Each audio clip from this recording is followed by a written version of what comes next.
지금부터 더불어민주당 김현 의원님, 정보통신정책연구원, 한국인터넷윤리학회가 공동으로 주최하는 특별기획 세미나 인공지능 기본법 시행 이후의 인공지능 윤리 논의 개회식을 시작하도록 하겠습니다. 저는 오늘 세미나 사회를 맡은 한국인터넷윤리학회 총무이사 이하영입니다. 개회사, 축사 및 환영사 순으로 운영토록 하겠습니다. 먼저 더불어민주당 김현 의원님의 개회사를 청해 듣도록 하겠습니다. 큰 박수 부탁드립니다.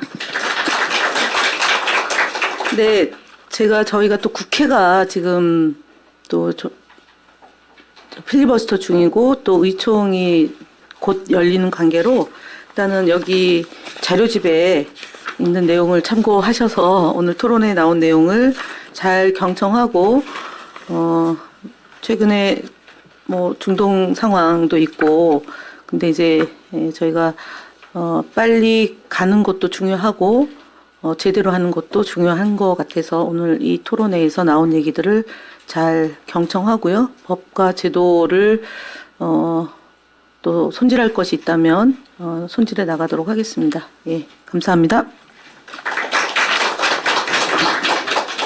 감사합니다, 의원님. 이어서 정보통신정책연구원 이상규 원장님의 축사를 듣겠습니다. 큰 박수 부탁드립니다.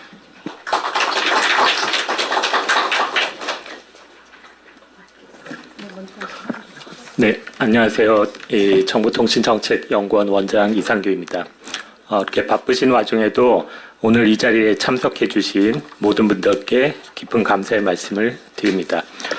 특히 오늘 세미나를 함께 주최해 주신 더불어민주당 김현 의원님과 한국인터넷윤리학회 선지원 회장님께 진심으로 감사의 말씀을 드립니다. 아울러 주제 발표를 맡아주신 우송대학교 김남호 교수님과 키스티 김유홍 박사님 그리고 패널 토론에 참석해 주신 전문가분들께도 깊은 감사의 말씀을 드립니다. 지금 우리나라는 인공지능이 산업과 사회의 근간을 재편하는 AI 대전환이라는 거대한 변화를 직면하고 있습니다. 인공지능은 특정 산업 분야에 국한된 기술이 아니라 우리 삶의 모든 영역에서 지대한 영향을 미칠 것으로 예상됩니다. 따라서 모든 국민이 인공지능의 혜택을 고루 누리는 인공지능 기본사회를 위한 기반을 마련하는 것은 매우 중요한 책무라고 할 것입니다. 이러한 맥락에서 올해 시행된 인공지능 기본법은 인공지능 기술의 지능과 함께 안전하고 신뢰할 수 있는 활용을 위한 법적 근거를 마련하였다는 점에서 매우 중요한 의미를 갖습니다. 특히 인공지능의 투명성, 안정성 확보, 고영향 인공지능에 대한 관리 감독 체계의 구축, 그리고 이용자 권익 보호 등의 의무를 법제화함으로써 대한민국이 책임 있는 인공지능 강국으로 도약하기 위한 초석을 마련하게 되었습니다. 한편 인공지능 기본법은 그동안 국내외에 심도 있게 논의해왔던 인공지능의 윤리 원칙과 기준을 법 제도를 통해 구현하게 되었다는 점에서도 의미심장하다고 할 수 있습니다. 이제 우리에게 남은 과제는 인공지능 기본법이 현실적 실효성과 집행력을 갖출 수 있도록 하위 법령과 가이드라인을 정치하게 정비하고 투명성, 안전성, 책무성 등의 윤리적 규범과 가치가 인공지능 기술 개발부터 활용의 전 과정에 내실화될 수 있도록 지속적으로 노력하는 것입니다. 이는 인공지능 윤리가 사회 구성원 모두가 공유해야 할 공동의 가치이자 규범으로 작동하도록 하여 인간의 존엄성과 민주주의의 가치를 지키고 구성원 모두에게 혜택이 제공될 수 있도록 하는 것이 인공지능 기본사회가 추구해야 할 지향점이기 때문입니다.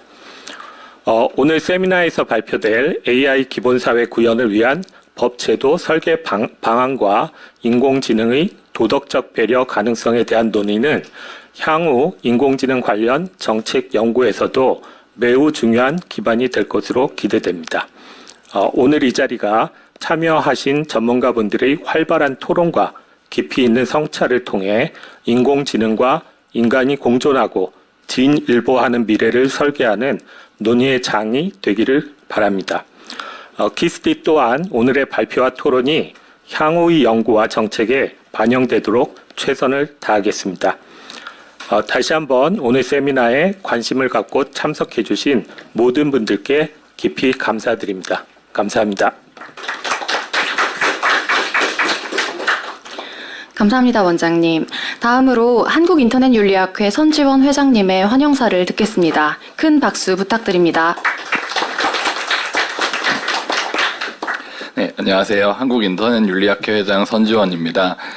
네, 인공지능 윤리에 대해서 저희 학회도 그동안 아주 인공지능이 이제 보편화된 초창기부터 많은 연구와 고민들을 해오고 있었고, 정보통신정책연구원이 또 우리 국책연구기관으로서 굉장히 인공지능 윤리에 대해서 중심적인 그 연구에 대해서 중심적인 역할을 그동안 해오셨습니다. 네, 그리고 우리 존경하는 김현 의원님께서도 이런 지능정보 사회에서의 윤리 문제를 위한 방향으로 의정활동을 많이 해오셨기 때문에 이 세 기관이 이렇게 오늘 같이 인공지능 윤리 논의에 대해서 살피는 것이 굉장히 뜻깊고 아주 앞으로의 논의를 위해서 발전적인 방향을 마련할 수 있는 일인 것 같습니다. 이제 우리가 인공지능을 그 장래 성장 동력으로 삼기 위해서 많은 이제 노력들을 해왔고, 그 일환으로 이제 인공지능 기본법을 제정하고 올해 1월부터 시행을 하기 시작했습니다. 근데 인공지능을 이제 그 성장의 동력으로 삼기 위해서는 그 이제 리스크들에 대해서도 생각해 볼 필요가 있는데요.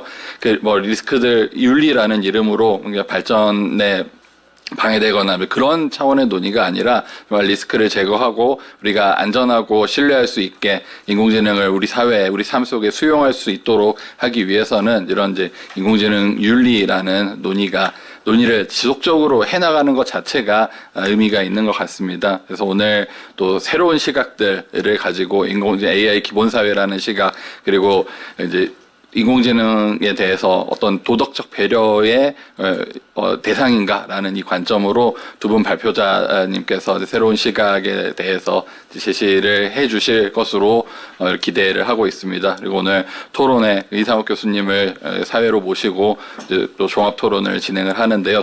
토론에 또 학계뿐만 아니라 정부의 과기정통부와 방송미디어통신위원회에서 정책 집행을 담당하시는 두 분 과장님들께서도 토론에 이제 참석을 해주셔서 더욱 내실 있는 토론이 이루어질 수 있지 않을까 이렇게 기대를 합니다. 그리고 회장을 하면서 늘 제가 이런 개회사 축사를 할 때 이제 가장 이제 말씀드리고 싶은 것이 이제 이런 행사를 하기 위해서 이제 준비를 하신 우리 실무진들의 노력에 대해서 늘 감사하는 마음이 큽니다.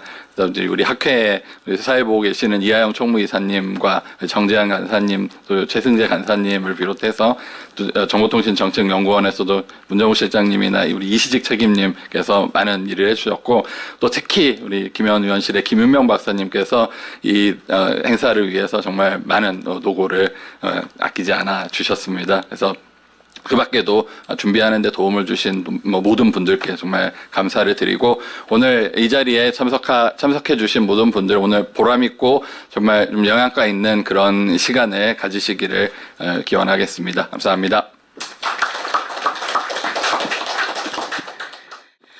그럼 지금부터 제1부를 시작하도록 하겠습니다. 제1부는 두 가지 주제에 대한 발표로 구성되어 있습니다. 가장 먼저 정보통신정책연구원 김휘용 부연구위원께서 제1주제인 AI 기본사회 구현을 위한 법 제도적 설계, AI 기본법 이후 거버넌스 내실화를 중심으로를 발표해 주시겠습니다. 큰 박수 부탁드립니다.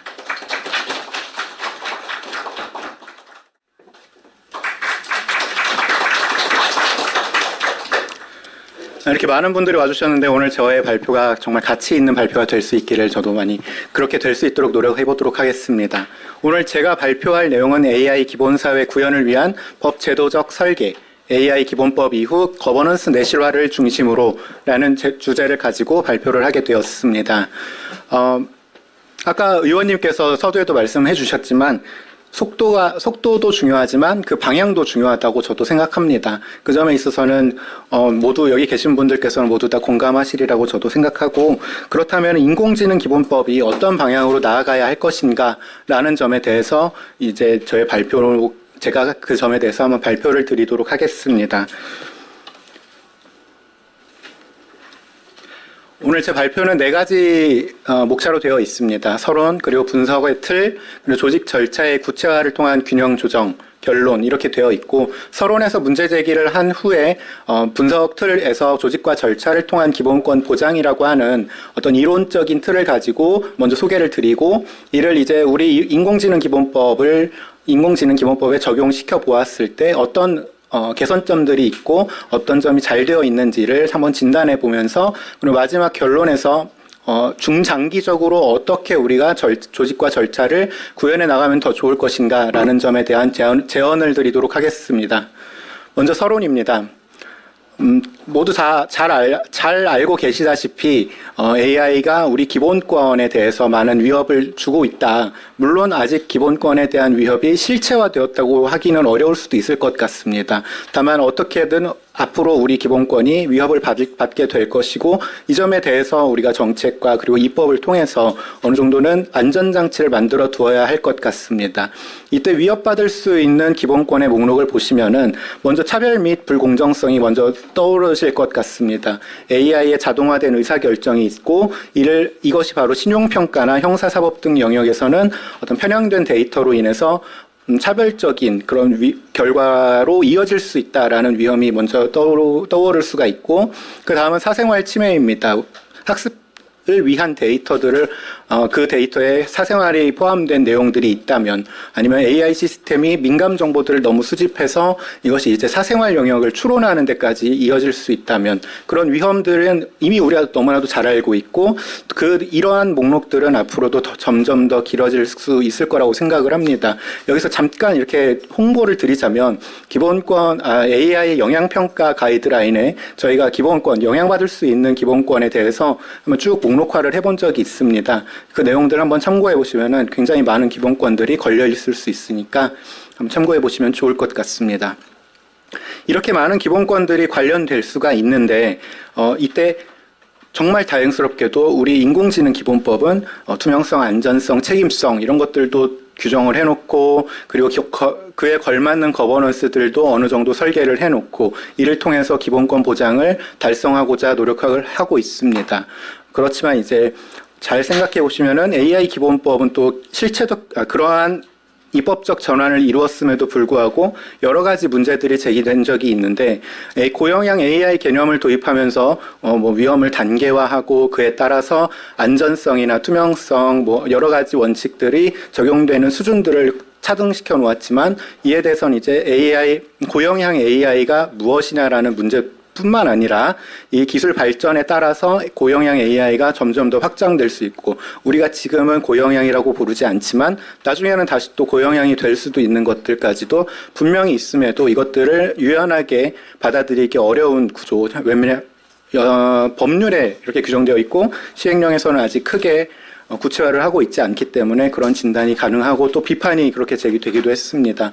그리고 두 번째는 국가인공지능전략위원회 등 AI 기반 혁신을 이렇게 지향하는 조직들을 두고 있지만, 하지만 거기 그 구성에도 분명히 사회분과는 존재하지만 기본권보다는 AI를 활용한 혁신 쪽에 조금 더 중점이 되어 있다는 거, 그 점도 이렇게 비판점으로 볼 수가 있을 것 같습니다. 그리고 검인증, 위험관리, AI 영향평가 등 사업자 의무 이행을 담보하는 여러 가지 절차들을 두고는 있지만, 이 절차들이 추상적이라는 것, 법률 단계에서는 사실 절차 규정이 추상적일 수는 있습니다만, 시행령에서 그리고 이러한 점들을 고려해서 구체화하고 있습니다만, 앞으로 또 어떻게 절차를 더더욱 구체화시켜 나가면서 국민들의 신뢰까지 받을 수 있을 것인가라는 점까지도 한번 생각해 보게 되었습니다.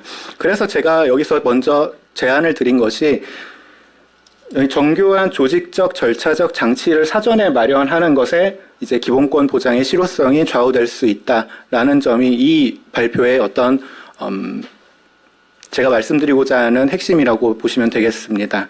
왜냐하면 이제 우리가 시행령을 통해서 고시를 통해서 가이드라인을 통해서 법률의 내용을 구체화하고 있지만 이것은 어떻게 보면 우리가 단기적으로 해결해 나갈 수 있는 대응해 나갈 수 있는 수단들인 것이고 앞으로는 법률까지도 모두 다 법률에서도 이런 개정들이 이루어져 나가야 될 것이고 더더욱 더 나아가서 이제 AI 기본 사회를 우리가 추구하고 있다는 점에서 AI의 과실을 누리고 있는 국민이 이용자들이 여기에 참여하고 목소리를 내는 것까지도 우리가 한번 봐야 되지 않을까라는 그런 생각을 하게 되었습니다. 그래서 오늘의 마지막에 보시면은 AI 기술의 발전으로 위협받는 기본권 보호를 위하여 AI 기술의 불확정성 또는 유동성에 대응하는 위험 기반 규제의 기재를 조직과 절차를 통한 기본권 보장의 관점에서 검토하고 중장기적 시각에서 인공지능 기본법의 발전 방향을 제시한다. 이것이 바로 오늘 제 발표의 목표라고 보시면 되겠습니다. 그래서 먼저 두 번째는 이제 분석 틀입니다.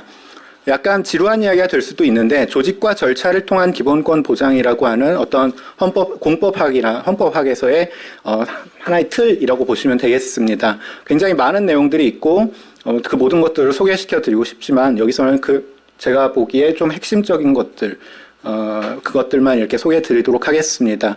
그렇다면 우리가 조직과 절차를 왜 거기에 주목해야 할까라는 것이 첫 번째입니다. 제 대답은 조직과 절차의 궁극적인 목표와 기본권 보장이라는 점입니다. 너무나도 당연한 이야기라고 생각하실 것 같습니다. 인공지능 기본법 1조에도 들어가 있는 내용이기도 합니다.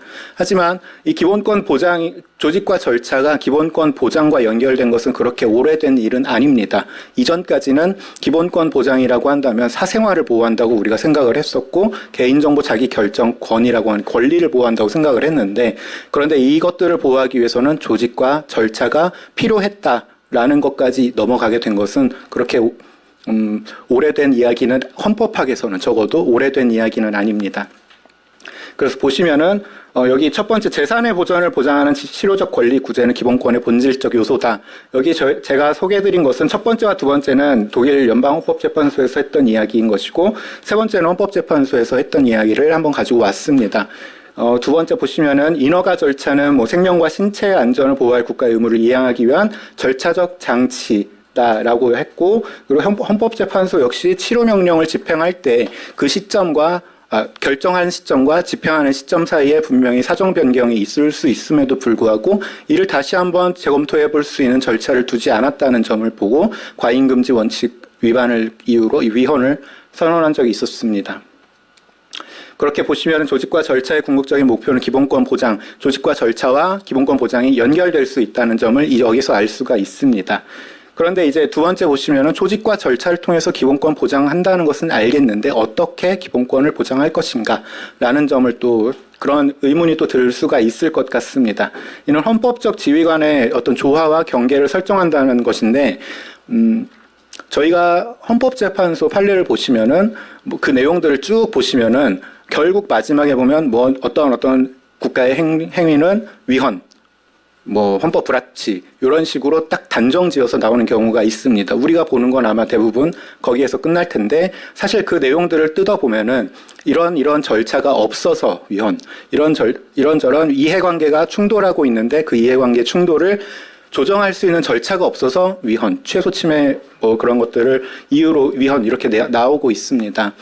여기도 보시면은 집회 신고제를 먼저 예를 들었는데 이것 역시 집회의 자유와 개인의 모든 그 자유와 공공의 안녕 질서라고 하는 공익 이것이 충돌할 때 사실 개인의 자유를 먼저 우선시한다면 집회 신고제가 아니라 자유롭게 아무렇게나 자기들끼리 모여서 집회를 하면 충분하다라고도 이야기할 수 있겠지만 그 집회로 인해서 피해받을 수 있는 공익뿐만 아니라 침해받을 수 있는 공익뿐만 아니라 침해받을 수 있는 다른 개인들 그 앞에서 장사하시는 분들은 또 조금 경제적으로 어려움을 겪으실 수 있기 때문에 그런 이해들도 다 고려해서 조정해야 되는 그런 절차로서 집회 신고제가 있고 또 두 번째 보시면 주택 재개발 사업 중에서도 사인 간의 재산권이 충돌할 때 사업 시행의 사유와 동의 요건 등을 정하고 이렇게 해서 거기에 관련되어 있는 모든 이해관계자들의 이해를 이렇게 조정하고 하는 그런 기제로서 절차가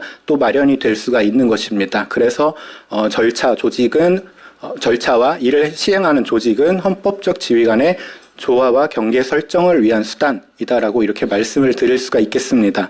그러면은 조직과 절차가 우리 인공지능 규율에 있어서는 왜 중요할까?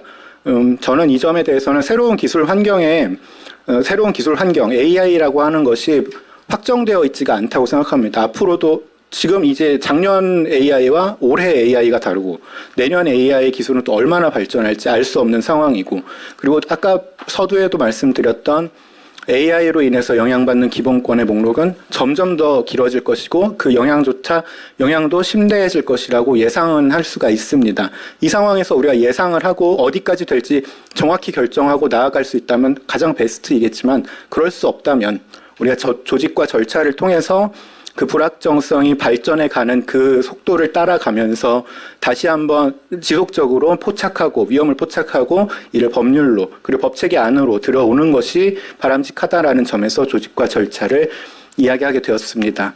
다만 이 경우에도 기본권 구속성이라고 하는 것이 저희들은 고려를 해야 할 것인데, 조직과 절차도 공적인 어떤 기재이기 때문에 여기에는 기본권 구속성, 여기서 가장 중요하게 생각하는 것은 비례 원칙입니다.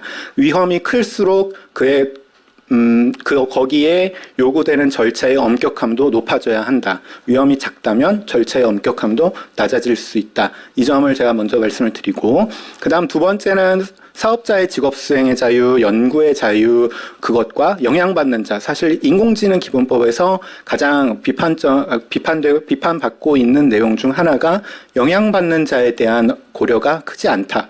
너무 이렇게 조금 넘어간 면이 없지 않아 있다라고 하는 것인데, 이런 점들까지도 이러한 복합적 충돌이 발생했을 때 조직과 절차는 기본권의 실체적 내용에 초점을 두는 것 외에 이제 세밀한 균형을 조정하는 그런 기제로서 작용할 수가 있게 됩니다.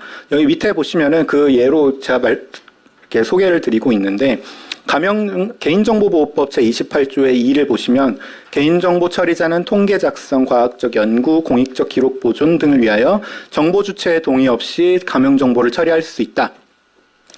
우리가 알고 있는 그 상식과는 좀 많이 다르기는 합니다. 우리는 동의가 있어야지 나의 개인정보를 처리할 수 있다라고 알고 있지만 28조의 2 덕분에 이러한 목적을 통계 작성, 과학적 연구, 공익적 기록 보존 등의 경우에는 그런 동의 없이도 처리할 수 있게 되어 있습니다. 하지만 그렇다고 해서 우리 법률이 우리 개인정보 자기결정권을 포기한 것은 아니고 28조의 4를 보시면은 그렇게 가명 정보를 처리하는 경우에는 원래 상태로 복원하기 위한 추가 정보를 별도로 분리하여 보관 관리하는 등 해당 정보가 분실, 도난, 유출, 위조, 변조 또는 훼손되지 않도록 대통령령으로 정하는 바에 따라 안전성 확보에 필요한 기술적, 관리적, 물리적 조치를 하여야 한다.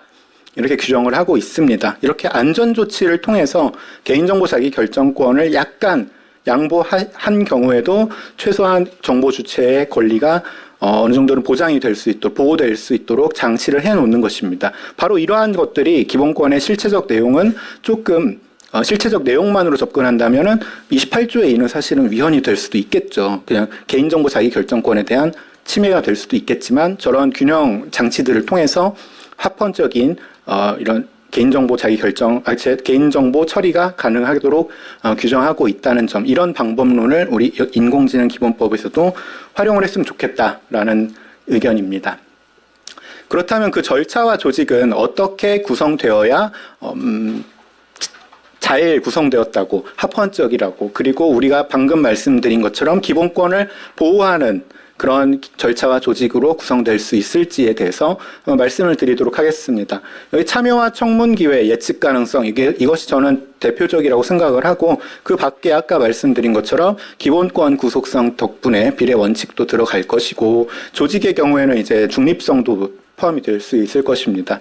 여기서는 대표적으로 참여와 청문을 제가 제시를 하였고, 쭉 보시면은 이해관계인의 참여를 보장함으로써 행정결정에 의한 기본권 침해를 사전적으로 방지한다. 혹은 자기 입장을 진술할 수 있는 청문과 그리고 고지, 이런 것들을 할 수 있도록 한다. 그리고 예측 가능성을 담보할 수 있도록 법률이 명확하게, 그리고 법률이 중요한 부분은 스스로 이렇게 규정을 하여야 한다. 그리고 행정청의 결정 이유 제시 의무, 서류 열람권 보장, 등 이런 것들을 보았을 때 투명성을 제고하고 당사자가 효과적으로 권리 구제를 받을 수 있는 기반을 제공한다. 이런 것들을 생각해 보면은 참여와 청문 예측 가능성을 이 절차에다가 녹여가지고 인공지능 기본법에 들여오는 것이 좀 바람직하지 않을까. 그럴 때 비로소 기본권 보장을 위한 절차와 조직이 될 수 있지 않을까 이렇게 제안을 드려봅니다. 사실 여기서 이제 참여 같은 경우에는 좀 문제가 될 수도 있겠지만 참여라고 하는 기본권 자체가 여기서 보장될 수도 있기 때문에 어떻게 보면은 일석이조의 효과도 거둘 수가 있게 될 수 있을 것 같습니다. 이제 세 번째 인공지능 기본법을 한번 진단해 보도록 하겠습니다. 법률은 사업자에게 여러 절차적 의무를 부과하고 있고 31조, 34조, 35조 그리고 다른 한편으로는 국가인공지능전략위원회를 통해서 조직과 절차를 통한 기본권 보호 관점을 실현하고 있다고 저는 생각을 합니다. 다만 인공지능 기본법의 어떤 기반이 되고 있는 위험 기반 접근 법에 대해서 보시면은 처음 말씀드린 것처럼 비례 원칙에 따라서 고영향 AI에 대해서 강화된 절차적, 조직적 의무들을 부과하고 있고 또 반대로 영향이 낮은 경우에는 좀 낮은 수준의 의무를 부과하고 있다는 점을 볼 수가 있었습니다. 그리고 국가인공지능전략위원회 같은 경우는 정책조정기구로서 민간위원이나 사회 분과를 통해 기술 혁신과 기본권 보호에 균형을 맞춰주고는 있습니다. 위원회는 특히 기술이 사회에 미치는 영향에 대응하기 위해서 사회 분과를 두고 있고 이 경우 사회 분과에서는 기본권 보호가 기술 발전의 부수적 고려 사항이 아니라 어떤 전략 수립의 초기부터 우리가 생각해 봐야 될 것들을 제시한다는 점에서 굉장히 필요한 조직으로 생각이 되고 있습니다.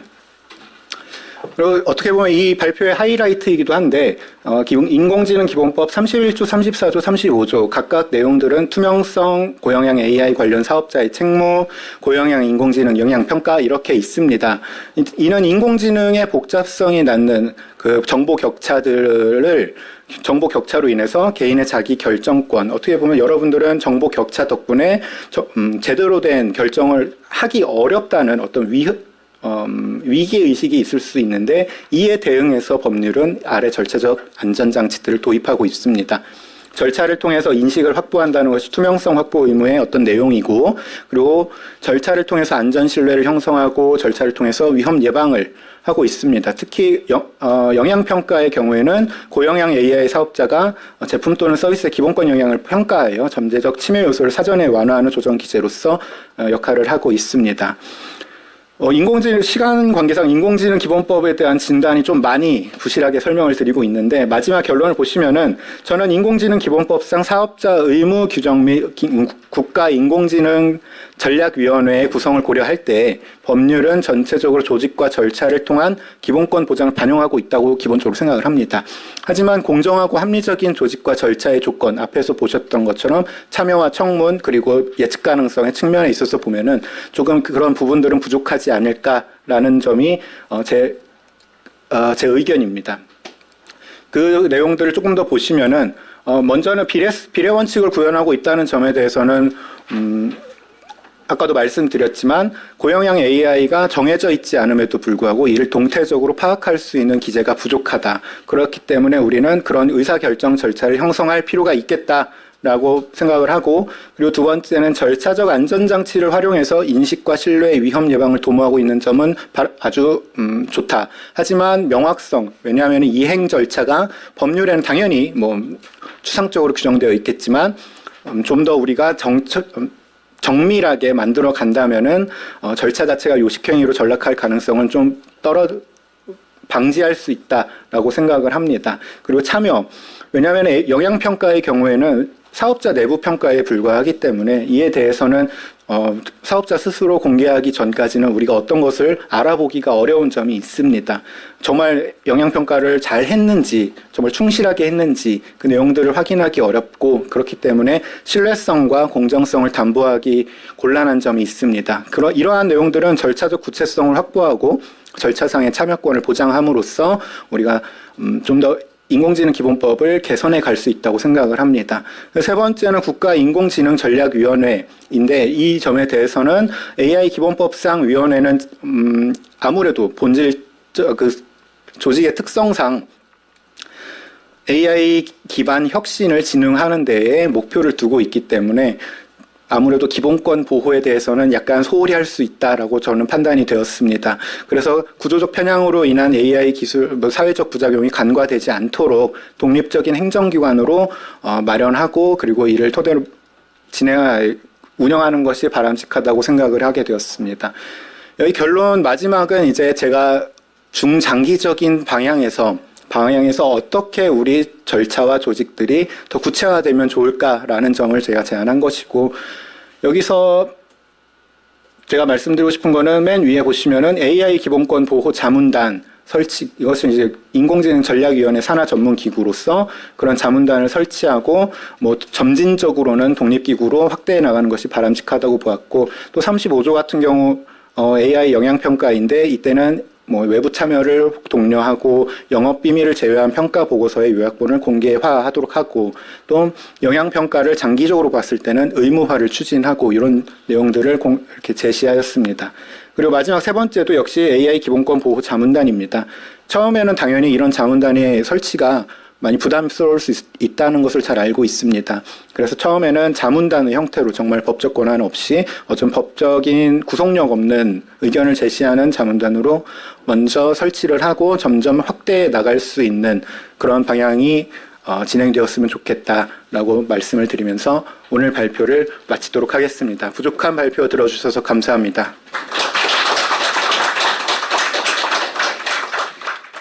이어서 우송대학교 김남호 교수님께서 제2주제 인공지능은 도덕적인 배려의 대상인가 주요 입장과 그 난점들을 발표해 주시겠습니다. 큰 박수 부탁드립니다. 반갑습니다. 네. 우송대학교 교양대학교의 김남호라고 합니다. 바로 발표를 시작하도록 하겠습니다. 만일 여러분이 인공지능 혹은 로봇에게 욕설과 같은 악행을 하는 어린아이나 청소년을 본다고 상상을 한번 해보시기 바라겠습니다. 그 행동이 옳다고 생각하시는지요? 만일 그 행동이 옳지 않은 행동이라고 한다면 그 이유는 무엇 때문일까요? 자, 오늘 제가 발표할 주제는 인공지능, 더 넓게는 로봇 포함해서 이 인공지능이 도덕적으로 배려받아야 되는 대상인지에 대한 물음입니다. 학술적으로 이 물음은 인공지능도 도덕적 지위를 갖고 있느냐라고 묻기도 하고요. 인공지능이 도덕적 수혜자일 수 있느냐라고 묻기도 합니다. 오늘 제 발표 내용은 제가 지난 1년 3개월 동안 쓴 The Moral Status and Emotional Relationalism이라고 하는 지금 이제 심사 중인 논문을 쓰면서 2010년부터 2025년까지 전 세계적으로 이 물음 관련해서 나온 입장들을 4개의 분류표에 입각해서 설명해 드리는 그런 내용으로 마련해 봤습니다. 20페이지를 보시면요. 우선 이 분류표가 나오는데요.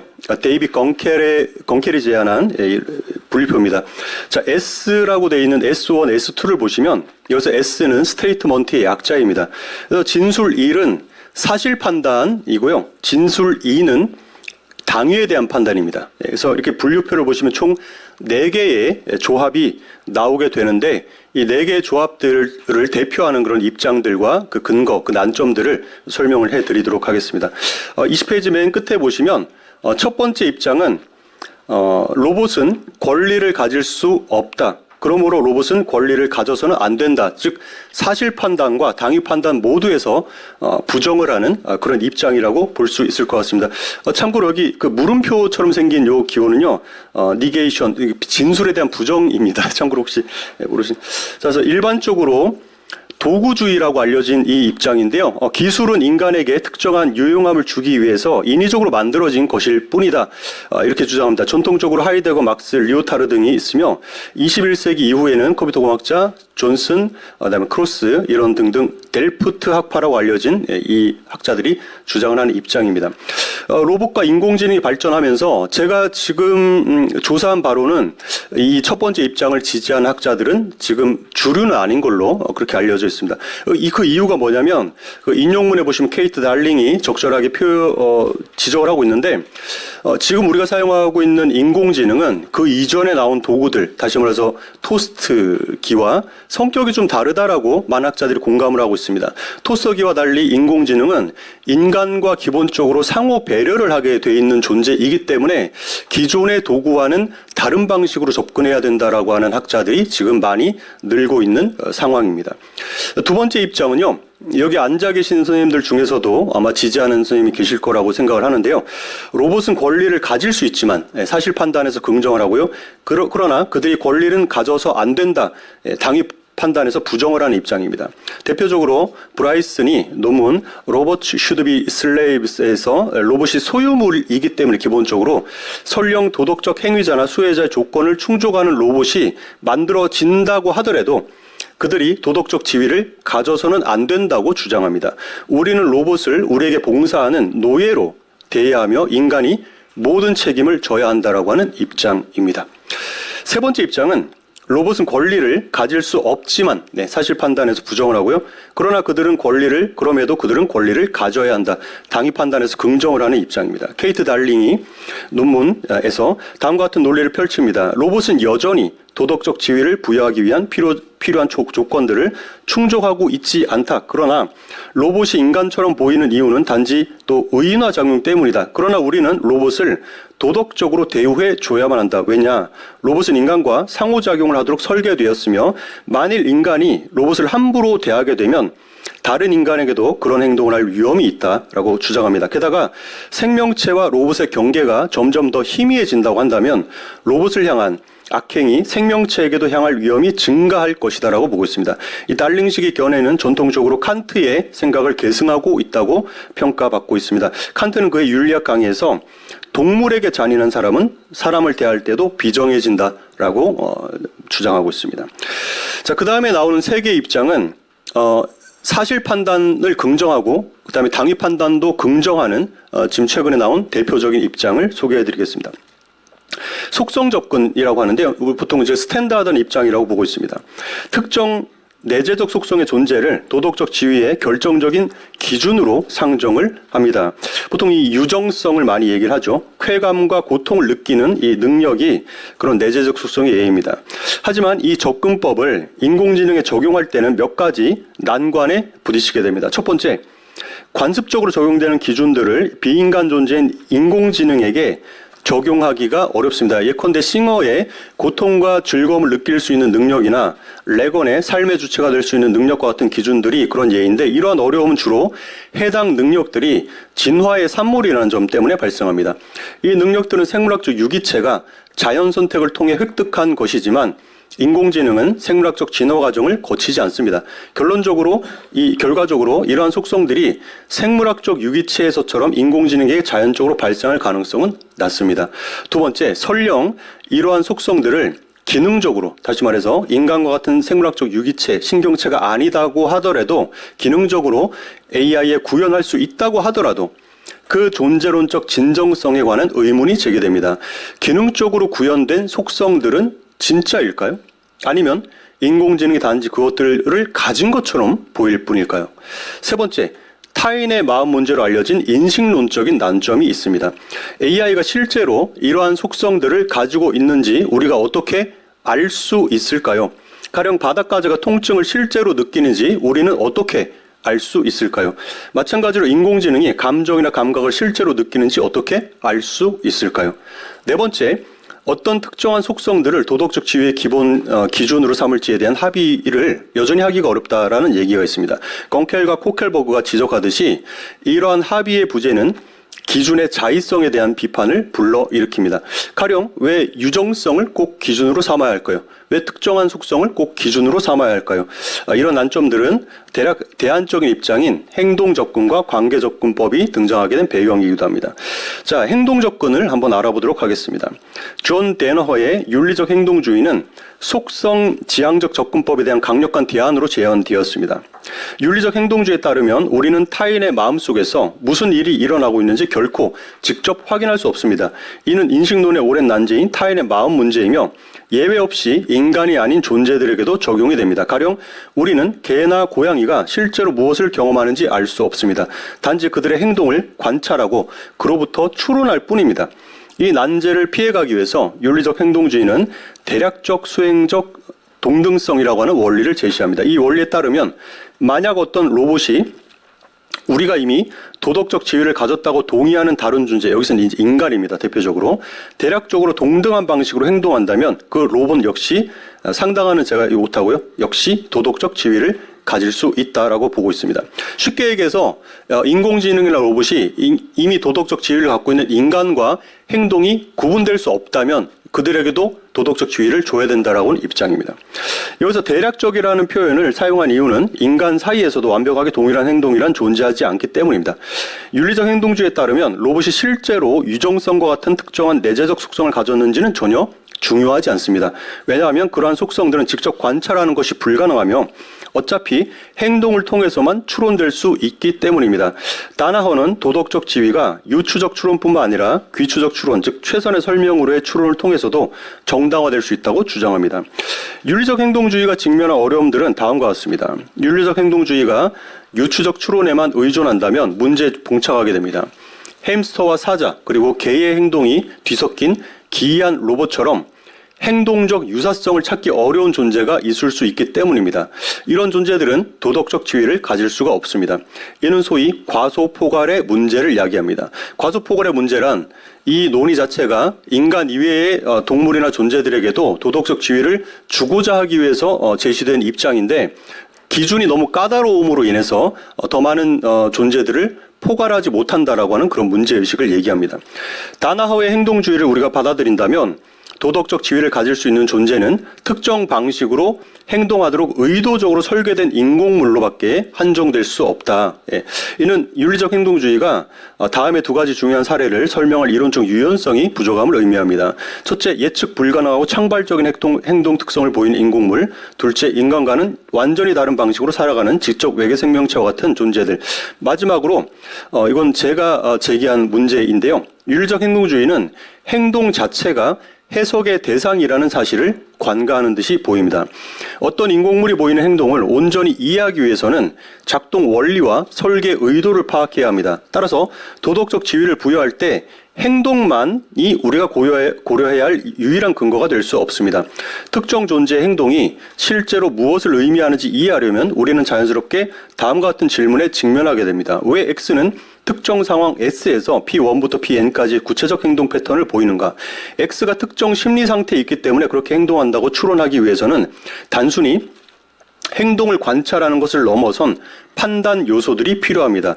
가령 문어는 위장을 하기 위해 몸의 색깔을 바꿀 수 있는데 이는 일종의 생존 전략입니다. 하지만 감정 표현이나 짝짓기 신호로도 색을 바꾸기도 하며 심지어 꿈을 꾸는 동안에도 색이 변하기도 합니다. 따라서 특정 맥락에서 색의 변화가 무엇을 의미하는지 결정하기 위해서는 문어의 생물학적 특성을 이해해야만 합니다. 비록 우리가 그들의 정신 상태에 직접 접근할 수 없지만 신경계에 관한 지식은 그 행동을 더 잘 이해하도록 도와줍니다. 그리고 그 대상이 인간일 때 이 문제는 훨씬 더 복잡해집니다. 인간의 행동을 이해하는 것은 오직 문화적, 서사적 맥락 안에서만 가능하기 때문입니다.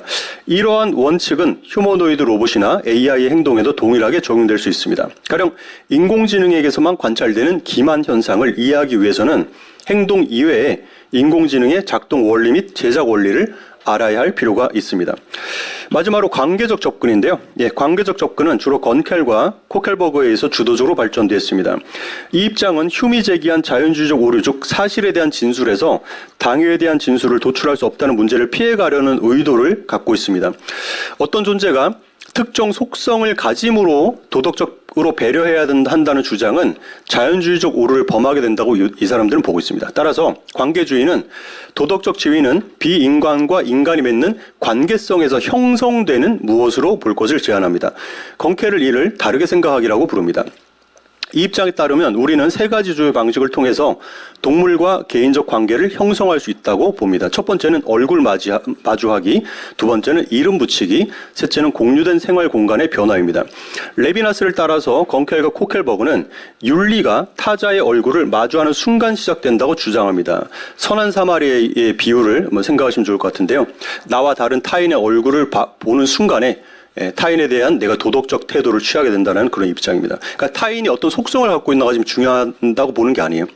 이러한 만남은 어떤 규범적 기준이나 규칙보다 앞서며 윤리를 가능하게 하는 근본 토대라고 주장합니다. 이 관점은 내재적 속성을 식별하려고 할 때 발생하는 복잡한 문제들을 피해갈 수 있다는 명확한 장점이 있습니다. 관계주의자들은 레비나스의 사상을 확장해서 동물 또한 얼굴을 갖고 있다고 주장합니다. 그리고 이러한 얼굴과의 만남을 통해 우리는 자기 중심성에서 벗어나 동물의 타자성에 우리 자신을 개방하게 된다고 봅니다. 두 번째 방식인 이름 붙이기는 개인적 관계를 형성하는 또 다른 방법이며, 세 번째 공유된 생활 공간의 변화는 우리가 동물을 무엇이 아닌 누구로 인식하게 만드는 결정적 요인이 될 수가 있습니다. 집에서 반려동물 키우시는 선생님들은 아마 이것을 잘 이해하실 거라고 생각하는데요. 이러한 이치는 인공지능이나 로봇에게도 그대로 적용됩니다. AI가 도덕적 수혜자가 될 수 있는지의 문제는 그 존재가 본질적으로 무엇인가, 어떤 속성을 갖고 있는가에 관한 것이 아니라 사회적 상호작용의 문제라는 것입니다. 관계는 관계 맺는 대상들보다 앞선다라고 주장합니다. 즉, 관계주의는 도덕적 지위가 그것이 무엇인가가 아니라 그것이 어떻게 우리에게 대우받고 있는가에서 비롯된다고 보려는 것입니다. 관계주의는 세 가지 주요 도전에 직면했습니다. 첫째는 상대주의의 문제입니다. 세트라는 관계주의가 일종의 주관주의로 전락할 위험이 있다고 시작합니다. 관계주의는 자칫 배구공이나 아이의 애착담요 같은 사물들조차 잠재적으로 도덕적 지위를 얻을 수 있는 그런 부조리한 결론으로 이어질 수 있다는 것을 지적하고 있습니다. 이와 유사하게 뮬러는 관계주의가 연필에까지 도덕적 지위를 부여할 수 있는 이른바 anything goes, 무엇이든 허용되는 식의 상대주의에 빠질 수 있다고 주장하고 있습니다. 두 번째 도전은 관계주의가 실제로는 인간 중심주의를 극복하지 못하고 오히려 그것을 재생산한다는 점입니다. 건켈과 코켈버그가 상호작용의 결정적 조건으로 내세운 얼굴 마주하기, 이름 붙이기, 공유된 생활 공간의 변화는 인간의 삶의 방식을 그대로 반영한 것일 뿐입니다. 관계주의는 타자의 얼굴을 마주하는 것이 우리의 자기 중심성을 깨트리고 윤리적 관계성을 가능하게 한다고 주장합니다. 하지만 인간이 아닌 많은 존재는 얼굴 자체가 없거나 얼굴과 몸의 구분이 불분명한 형태를 띠고 있습니다. 따라서 얼굴을 윤리적 관계성의 조건으로 취급하는 것은 사실 깊이 따져보면 매우 인간 중심적인 생각임을 부정하기 어렵습니다. 공유된 생활 공간 마찬가지로 강아지나 고양이 같은 아주 소수의 동물들만 도덕적 지위를 부여하게 만들 그런 문제가 발생할 수 있습니다. 역시나 25페이지 보시면 과소포괄의 문제를 피해가기 어렵다라고 보고 있습니다. 그 다음에 제가 비판한 비판점은 레비나스식의 얼굴 이론에 기대게 되면은 얼굴은 레비나스에 따르면 감각적으로 지각되는 물리적 형태가 아니라 나의 인식적 지평으로 환원되지 않는 현원입니다. 타자를 나의 지식이나 개념 안에 가둘 수 없다는 무한의 개념은 자칫 신비주의에 빠질 위험이 있으며, 이는 인공지능을 나와 전혀 다른 전적인 타자로 보게 만들며 자칫 인공지능의 통제에 필요한 이론 형성에 방해물로 작용할 수가 있게 됩니다. 마치는 말을 20세기 들어서 동물행동학과 동물윤리학의 발전으로 인간 이외의 동물에 대한 우리의 인식이 변했습니다. 그 결과 법적 보호를 받는 동식물의 범위가 넓어지고 있습니다. 갑각류를 산채로 삼는 것은 2018년 스위스를 시작으로 노르웨이, 뉴질랜드에서 불법화되었으며, 영국에서는 문어, 오징어 등 두 종류와 바닷가재 등 10강목 갑각류를 산채로 죽이지 못하도록 동물보호법이 개정되었습니다. 대한민국에서 오랜 논의 끝에 2025년에 동물은 물건이 아니다라는 조항이 민법에 명시되었습니다. 본 발표문의 주제, 즉 인공지능, 로봇과 같은 인공물도 도덕적 배려의 대상이 될 수 있으며 되어야만 하는지에 대한 논의 역시도 앞으로 법 개정에 영향을 줄 것입니다. 따라서 학제 간 연구도 더 활성화되기를 희망해 봅니다. 네, 발표 감사합니다. 들어주셔서 감사합니다. 감사합니다, 교수님. 이제 제2부 종합토론으로 이어가도록 하겠습니다. 종합토론 사회는 한양대학교 이상욱 교수님께서 맡아주셨으며 토론회는 목포대학교 문관진 교수님, 정보통신정책연구원 문정욱 실장님, 한국정보통신기술협회 신준호 단장님, 동국대학교 심주현 교수님, 방송미디어통신위원회 김혜숙 과장님, 과학기술정보통신부 최우석 과장님께서 함께해 주십니다. 그럼 지금부터 종합토론을 이상욱 교수님께 부탁드리며 좌장석으로 모시도록 하겠습니다. 제가 원래 철학자인데 최근에 이제 인공지능 관련해서 굉장히 다양한 분야 분들하고 얘기를 나누면서 굉장히 오랜만에 그 철학 논의를 들은 것 같아서 재밌었습니다. 실제로 그 앞에 논의는 굉장히 법학적이었죠. 그래서 사실은 이런 논의들이 얼마나 학제적인 노력이 필요한지를 보여주는 대목인 것 같습니다.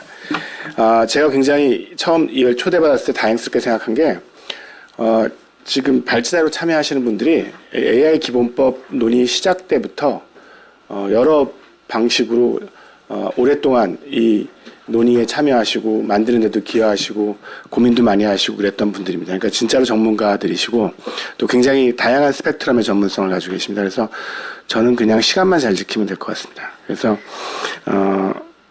그 시간이 정확히 1시간 정도 남아 있는데 일단은 각 그 토론자 분들께서 어차피 약간씩은 늘어나거든요. 그래서 일단은 5분을 목표로 하시고 그 토론을 들으신 다음에 그래서 한순번은 돌고 나서 이제 그 듣고 나시면 앞서 혹은 뒤에 토론하신 분의 얘기 중에서 이렇게 조금 더 이렇게 코멘트를 던지고 싶은 게 나오실 겁니다. 그래서 그때 이제 나머지 시간대로 활용하고 다른 분들께서도 특히 발표자분들께서도 혹시 참여하시게 되면 논의를 하도록 하겠습니다. 그래서 일단은 한숨배 도는 방식으로 진행을 할 건데요.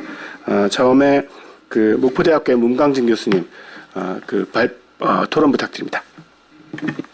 네, 안녕하십니까. 저 목포대학교 문광진입니다. 우선은 이렇게 오늘 귀한 자리 이렇게 초대해 주시고 이렇게 토론도 맡겨주신 우리 김현 의원실 관계자분들, 정보통신정책연구원 그리고 한국인터넷윤리학회 관계자분들 너무 감사드리고요.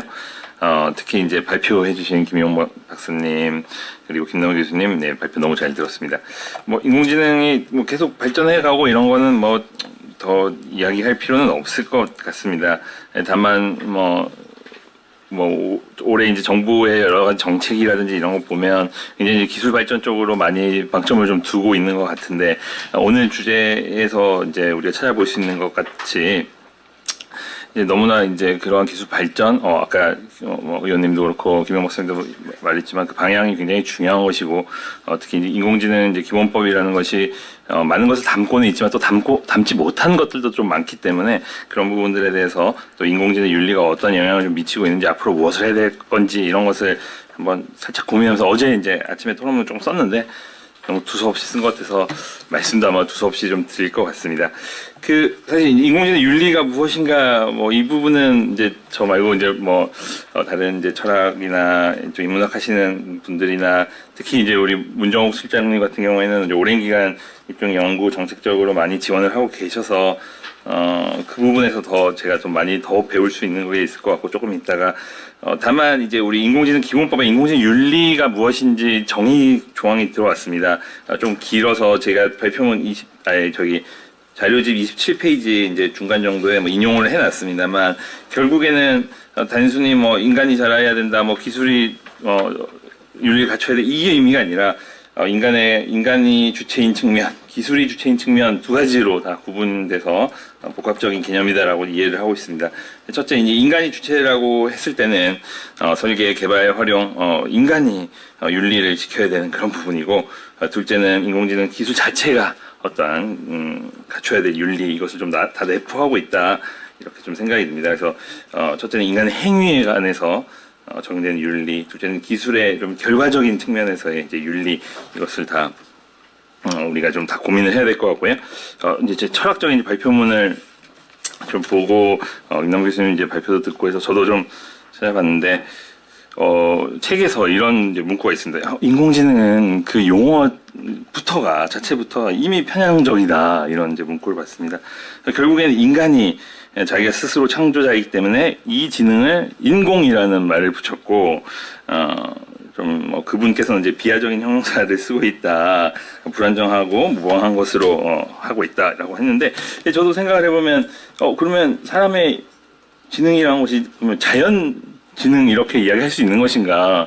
과연 너무 인공지능이라는 것 자체가 죄송합니다. 인공지능 것 자체가 너무 그러니까 인간 중심, 물론 이제 뭐 사람 중심의 인공지능, 저희가 인공지능 윤리 관련된 이제 연구들을 많이 해왔지만 우리는 동식물과 같은 그냥 하나의 생명체에 불과한 거일 수도 있다. 우리가 크게 살아가고 있는 이 자연, 이 지구라는 존재에서는. 근데 너무 인간의 중심적으로 이렇게 가는 것이 맞을까, 이런 논의까지도 우리가 좀 생각을 해야 되지 않을까라고 생각을 조금은 해봤습니다. 이제 김남국 교수님 발표 같은 경우에는 뭐 인공지능이 일정한 도덕적 고려의 대상이냐 아니냐 뭐 이런 논의, 저는 이제 인공지능 윤리 논의의 범위를 좀 설정하는데 굉장히 중요하다라고 생각을 합니다. 뭐 물론 많은 분들이 도덕적 지위 부여한다는 거 어렵다라는 것, 교수님께서도 말씀을 해주셨지만 깊은 공감을 하면서도 결국에는 인공지능과 인간이 맺는 그런 관계들, 혹은 더 넘어가서 이 지구라고 해야 될까요? 우리 세계에서 맺는 관계에서 좀 그런 윤리적 문제를 좀 간과할 수는 없겠다라는 생각을 했습니다. 전 이제 전공이 이제 법학이다니까 법 이야기를 좀 해야 돼서, 뭐 윤리와 법이 뭐가 달라라고 이제 질문하면 굉장히 어려운 문제겠죠. 짧게 말씀드리면 뭐 결국에는 두 개 다 사회적 규범인데 법이라는 것은 어떤 이제 절차를 통해서 민주적 정당성을 갖추면서 좀 강제성을 가지는 것이 아니냐, 이렇게 이야기를 할 수 있겠습니다. 여러 가지 이제 인공지능 관련된 이제 위험에 대해서 우려가 있다 보니까 이제 그 부분을 중심으로 인공지능 윤리 논의가 진행되어 왔고, 좀 뭐 실무적으로 보면 이제 여러 기업들이 뭐 자체적으로 혹은 이제 뭐 정부와 같이 협력해서 스스로 이제 자율 규범들, 연성 규범들 이런 것을 만들면서 좀 실천하는 그런 노력을 이어져 왔습니다. 이런 노력이 결국에는 인공지능 기본법에 좀 많이 담겼다. 여기 계시면 이제 뭐 키스디에서 그동안 인공지능 윤리 관련된 정책들 많이 해오셨고, 또 TTA에서도 신뢰성 확보하기 위해 많은 노력들을 해오셨는데, 그런 것이 이제 법에 많이 담겨 있다라고 말씀드릴 수 있겠습니다. 뭐 구체적으로는 이제 토론문 29페이지에 써놨는데, 개별 조항들 보시면 여전히 인공지능 기본법은 뭔가 법적인 규제, 제재가 따른 법적인 규제는 아주 이제 일부분이고, 대부분은 이제 자율 규제라고 해야 될까요? 인공지능 윤리 확보를 위한 그런 촉진하는, 지원하는 그런 내용들이 대부분입니다. 뭐 정부가 인공지능 윤리 원칙 제정한다라든지, 혹은 이제 신뢰 기반 조성을 위한 뭐 시책 의무도 좀 가지고 있고, 그다음에 검인증 활동 지원 사업, 혹은 뭐 인공지능 민간 자율 인공지능 윤리위원회 설치 운영, 그리고 인공지능 기본권 영향평가까지도 사실은 이제 뭔가 강제성을 크게 부여하는 부분은 아니기 때문에 윤리 확보를 위한 자율규제 그런 촉진 측면에서 우리가 이해를 할 수 있겠습니다. 이제 마지막으로, 그럼 우리는 앞으로 인공지능 윤리와 관련해서 어떤 논의를 해야 되느냐라는 질문을 좀 저희 스스로도 하는데, 많은 분들이 아니 이제 입법 시행됐고 제정됐고 시행까지 됐으면 인공지능 윤리 이제 끝난 거 아니야? 뭐 해야 돼? 라고 이제 하는데, 많이 아시겠지만 인공지능 기본법은 이제 고영향 인공지능에 대한 규율이 대부분입니다. 고영향이라고 하면 이제 우리 사람들에게 많은 이제 뭐 권리 의무 관계나 이런 영향을 미치거나 안전에 미치는 이런 영역들인데, 그렇지 않은 영역들이 훨씬 더 많다는 거죠. 그러니까 이 부분에 대해서는 뭐 규율 공백으로 둘 것이냐가 아니라, 인공지능 윤리라고 하는 그동안의 그런 논의들이 계속 확장돼서 적용돼야 될 필요가 있는 것이고, 인공지능 윤리의 논의가 결국에는 향후 뭐 입법에 대한 그런 뭐 개정이나 방향으로도 계속 역할을 해야 될 것이다. 아마 김용 박사님께서 이제 발표해 주신 내용이 저는 이제 그렇게 이야기를 했습니다. 특히 이제 거버넌스 관련된 이야기도 많이 하셨지만, 결국에 제가 말씀드리고는 이제 참여, 투명성 이런 부분들을 말씀을 좀 드려보려고 합니다. 결국에 뭐 예를 들어서 아까 이제 고용량 인공지능 관련해서 어떻게 이제 이것을 범위를 설정해야 되느냐 문제를 좀 지적해 주셨던 것 같은데, 저 같은 경우에도 이 과정이 결국에 이제 행정과 관련된 것이고, 행정민주주의 확보 차원에서도 공중 참여, 단순히 엘리트 중심의 전문가만 참여하는 것이 아니라 이해관계자라든지 뭐 국민의 대표성을 가진 그런 분들이 좀 참여할 수 있는 것이 필요하고, 이러한 참여를 사실은 실질적으로 가능하게 하는 것은 정보 공개라고 좀 생각합니다. 뭐 이런 의사결정 과정들이 국민들에게 좀 투명하게 공개 청구하지 않아도 선제적으로 좀 공개하는 그런 것이 필요하다고 생각하고요.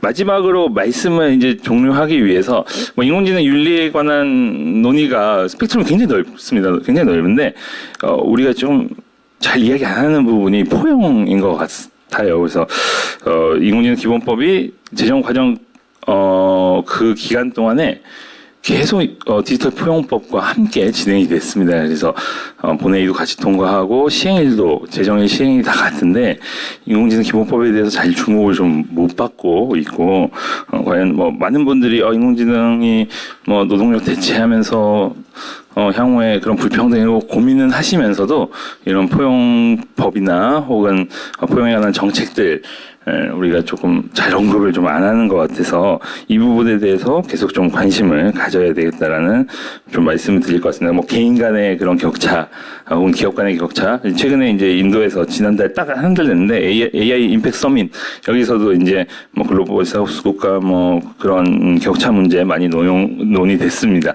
여기까지도 조금 계속 논의가 좀 진행되어야 할 거라고 이제 말씀드리면서 다음에 기회가 되면 의원실과 기스디와 그리고 윤리학회가 디지털 포용법으로 이런 자리를 한번 더 갖는 것도 좋을 것 같습니다. 네, 감사합니다. 네, 감사합니다. 한 3분 정도 오버하셨는데, 근데 워낙 중요한 얘기를 하셔서 제가 끊지를 못했네요. 사실 굉장히 중요한 관점이죠. 그러니까 우리나라 그 과학기술과 관련된 법들은 대개 이제 지능과 규제적 측면들이 같이 있다. 그 점 이제 다른 나라, 특히 이제 AI, 유럽의 AI 기본법과 이제 차이가 나는 부분이고, 그래서 실제로 많은 경우에 자율 규제를 굉장히 강조하고, 특히 고영향에 대해서는 상당한 어떤 규제적 요소가 있지만, 거의 대부분의 그 인공지능에 대해서는 훨씬 자율 규제나 윤리의 영역으로 남겨두고 있어 거기에서 굉장히 그 중요한 어떤 노력들이 필요하다, 그런 말씀을 주셨고, 특히 투명성과 포용성 그 부분에 대해서 강조를 해주셨습니다. 그 인공지능이라는 용어는 요거는 그냥 잠깐 그 참고 삼아서 말씀드리면, 이제 물론 개념적으로는 뭐 인간 중심주의다, 뭐 그런 뭐 자연주의 이런 얘기 할 수 있다는 걸 제가 인정을 하지만, 사실은 원래 존 메카시라는 그 컴퓨터공학자가 50년대 이 개념을 제안할 때는 마케팅 용어였습니다. 제가 비유적으로 말씀드린 게 아니라 정말로 마케팅 용어였어요. 무슨 뜻이냐면, 그 인공지능 분야의 연구비를 따내기 위해서 뭔가 섹시한 개념이 필요했고, 그래서 사람만이 할 수 있다고 생각되던 것 기계도 할 수 있다. 기계도 지적인 일을 할 수 있다. 당시로서는 너무 쇼킹한 그런 걸 강조하기 위해서 인공지능이라는 단어를 쓴 겁니다. 그래서 그 원래 의도 자체가 어떻게 보면 지금 현재 인공지능과 관련된 지나친 기대, 공포, 이것에 상당 부분 책임이 있는 그런 부분이어서 요 개념 자체를 너무 역사학으로 떨어뜨려가지고 뭐 인간중심주의랑 이렇게 연결하는 거는 약간은 한 측면만 보는 그런 식이라고 좀 생각이 될 수 있습니다. 예, 다음으로 이어서 그 정보통신정책연구원의 문정욱 실장님 토론 부탁드립니다. 네, 안녕하세요. 정보통신정책연구원의 문정욱입니다. 네, 오늘 저는 키스티의 공식적인 그런 토론 내용이라기보다는 그냥 개인적인 그런 정책 연구자 입장에서 저기 몇 가지 말씀을 좀 드리고자 합니다. 오늘 두 발제는 서로 다른 주제를 다루고 있는 것처럼 보이지만 사실은 인공지능 윤리 논의가 앞으로 어디로 가야 되는지를 함께 보여준다는 점에서 매우 의미가 있다고 생각합니다. 특히 이제 김남은 교수님 발제는 인공지능이 과연 도덕적 배려의 대상이 될 수 있는가라는 그런 근본적 철학적인 그런 질문을 던지신 거고요. 또 김효영 박사님 발제는 AI 기본법 이후에 우리가 이제 기본권 보호를 위해서 어떤 조직과 또 어떤 절차를 설계해야 하는가라는 제도적 질문을 제기하였습니다. 저는 이제 이 토론을 조금 고민을 하면서 앞으로 이제 AI 윤리 논의는 무엇이 옳은가라는 그런 규범적 질문과, 그리고 또 그것을 어떻게 제도화할 것인가 라는 그런 실행적 그런 질문을 함께 다루어야 한다라는 그런 고민을 시작하게 되었습니다. 우선 김남우 교수님 발제 관련해서는요, 사실 인공지능의 그런 도덕적 지위를 둘러싼 논의를 매우 체계적으로 잘 정리를 해주셨습니다. 그 도덕적 행위자와 도덕적 수혜자 그리고 도덕적 지위의 구분을 바탕으로 해서요, 속성적인 접근, 또 행동적인 접근, 또 관계적인 접근이라는 이런 주요 입장 그리고 각각의 난점을 검토를 해주셨습니다. 이 발표가 던지는 그런 핵심 질문은 결국 이것이라고 생각합니다. 우리는 과연 이제 AI를 단지 도구로만 보아야 하는가, 아니면 일정한 방식으로 도덕적 고려의 대상으로 보아야 하는가라고 하는 점입니다. 저는 오늘 그 김남우 교수님의 발제 중에서 또 중요한 점이 지금 단계에서 이제 뭘 이렇게 성급한 결론을 내리는 것보다는 어떻게 보면 이제 신중한 문제 제기를 했다는데 그 의의가 있다고 생각을 합니다. 현재 AI는 인간이나 동물처럼 고통이나 쾌락을 바로 느끼는 그런 존재라기 보기는 어렵고요.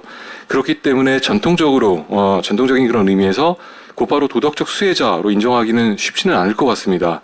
그럼에도 불구하고 우리가 AI나 이런 로봇을 함부로 이렇게 대하는 행위에는 불편함을 느끼는 그런 이유는요, 그것이 AI 자체라는 그런 것보다는 그런 행위가 어떻게 보면 인간의 태도 그리고 사회적 규범에 다시 영향을 줄 수 있기 때문이라고 생각을 합니다. 이 발표문에서 또 나와 있듯이 이제 로봇을 함부로 대하는 행위가 다른 인간에 대한 태도까지 영향을 미칠 수 있다는 논의가 소개되고 있는데, 저는 이 지점이 매우 중요하다고 생각을 합니다. 다만 이제 정책과 제도의 차원에서 여기서 한 걸음 더 구분할 필요는 있다고 봅니다.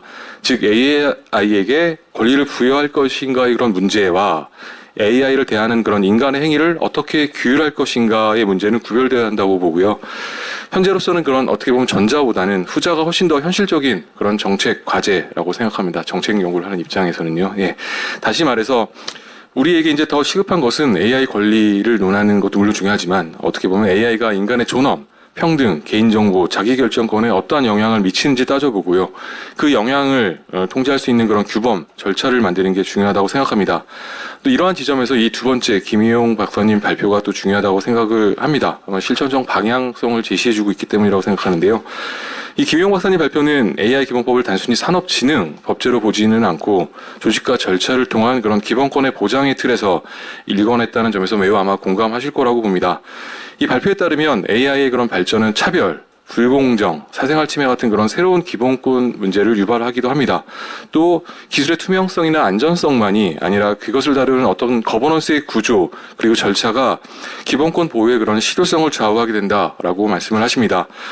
AI 기본법은 고영향 AI 개념, 투명성 확보 의무, 또 고영향 AI 사업자 책무, 영향평가 같은 그런 장치를 통해서 이러한 유형 기반 접근을 제도화하려는 그런 시대로 이해할 수 있을 것 같습니다. 저도 이 방향에는 전적으로 동의를 하고요. 특히 이제 모든 AI를 똑같이 규율하는 것이 아니라 고영향 영역에서 더 강화된 절차와 의무를 부과해야 한다는 점은 아마 혁신과 기본권 보호의 균형이라는 그런 측면에서 동의를 하실 거라고 봅니다. 또한 이용자에 대한 그런 사전 고지, 신뢰성 확보 조치라든가 또 영향평가 같은 그런 절차는 단순한 그런 형식적인 규제가 아니라 정보 비대칭을 줄이고 또 위험을 사전에 예방하기 위한 그런 최소한의 안전장치라고 생각을 합니다. 정리하도록 하겠습니다. 오늘 이 두 발표는 너무 잘 들었고요. 각각의 그런 철학적 논의와 제도적 논의에 초점을 두고 있었지만 결국 하나의 공통적인 메시지를 담고 있다고 생각을 합니다. 바로 그것은 AI 윤리가 더 이상 이제 추상적인 원칙에 그리고 선언에 머물러서는 안 되고 인간의 권리와 그리고 또 사회적 신뢰를 지키기 위한 이런 실질적인 제도로 이렇게 제도적인 설계로 이어진다 한다는 그런 점이 되겠습니다. 지금 단계에서 우리가 우선시해야 될 것은 AI 자체의 그런 이제 권리보다는 어떻게 보면 AI로 인해 영향을 받는 인간의 권리를 어떻게 보호할까이며, 이를 위해서는 그런 유형 기반 접근, 또 참여적 절차 같은 그런 체계가 정교화되어야 할 것이라고 생각합니다. 오늘 이런 세미나에서 이런 논의를 통해서 앞으로 이렇게 정책 방향이나 또는 그런 방향성에 대해서 깊은 논의가 있기를 개인적으로 희망합니다. 네, 이상입니다. 네, 감사합니다. 역시 아주 숙련도가 높은 실장님은 시간을 정확하게 지켰습니다. 거의 환상적으로 5분을 지키셨는데, 그리고 메시지도 굉장히 분명하죠. 당연히 이제 인공지능이 도덕적 주체가 될 수 있는가 하는 그런 추상적 논의가 필요하죠. 왜냐하면 실제로 굉장히 빠르게 발전하고 있고, 그리고 거기에 대해서 우리가 미리 그런 논의들을 해두는 것은 중요하니까. 그런데 이제 실천적인 관점에서 볼 때는 지금 당장 훨씬 더 중요한 건 인간의 인권, 그다음에 인공지능이 사회 널리 퍼졌을 때 파생될 수 있는 여러 가지 문제들을 효과적으로 어떻게 제도적으로 아니면 실천적으로 윤리적으로 대응할 것인가, 그런 부분들에 조금 초점이 맞춰지는 것이 바람직하다 하는 이제 그런 의견을 제시하셨습니다. 사실 이제 이론적 관점에서도 좀 구별이 필요한 부분이 있는데, 아까 뭐 말씀하셨는데 약간 혼동의 여지가 있어서 그걸 조금 말씀드리면, 철학적 관점에서 인공지능이 도덕적 주체가 될 수 있느냐는 물음과 인공지능이 도덕적 고려사항이 될 수 있느냐의 문제는 전혀 다른 문제입니다. 그러니까 아까 칸트적 관점에서 인공지능 자체가 도덕적 주체나 행위자로서의 지위를 부여받지 못하더라도 우리가 인공지능한테 함부로 대하지 말아야 될 그런 도구적인 이유가 있을 수 있습니다. 왜냐하면 인공지능한테 하는데 그대로 사람한테 할 테니까. 그래서 실제로 이제 인공지능이 한창 문제가 되기 전에 유럽에서 로봇 헌장을 이제 만들려고 하다가 이제 최종 단계에서는 유럽 의회는 통과 못했는데, 거기에 초안을 보면은 정확히 그런 방식으로 로봇에게 도덕적 고려 대상, 로봇에 대해 함부로 하지 말아야 된다는 제안을 하고 있습니다. 그래서 실제로 정책화 시킬 때 우리의 도덕적인 어떤 고려들을 정책화 시킬 때는 실제로 훨씬 더 세밀한 어떤 단계 구별이 그냥 흔히 이제 SF 영화 보고서 인간도 로봇하고 똑같은 거예요, 아니면 뭐 인공지능도 인간하고 똑같이 돼야 돼, 이렇게 막연한 얘기보다는 훨씬 좀 세밀한 분류가 법학적으로 철학적으로 좀 필요할 것 같습니다. 예, 다음으로는 한국정보통신기술협회의 신준호 당장님께서 토론해 주시겠습니다. 네, 안녕하세요. 저는 TTA 신준호라고 합니다. 참고로 제 발언문은 31페이지에 담겨져 있는데요. 사실 제목이 결론인데요. 인공지능 시대의 윤리비법은 법적 책무의 실행 수단이자 급격한 기술 발전 속에서 법제도 공백을 메우는 실천적 규범이다.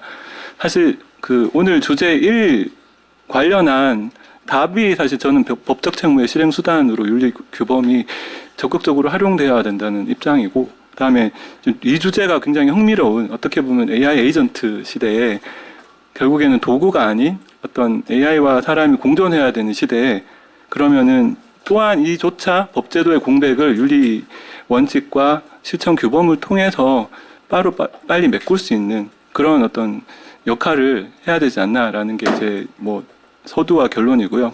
그리고 제목 자체가 오늘 인공지능 기본법 시행 이유 윤리인데, 이런 생각을 해봤어요. 저는 주변에 농담 삼아 나는 법 없이도 살 수 있는 사람이야, 그러니까 그렇게 했는데, 만약에 법 없이도 잘 살고 있는데 법이 만들어졌을 때 어떻게 그 사람을 할까요?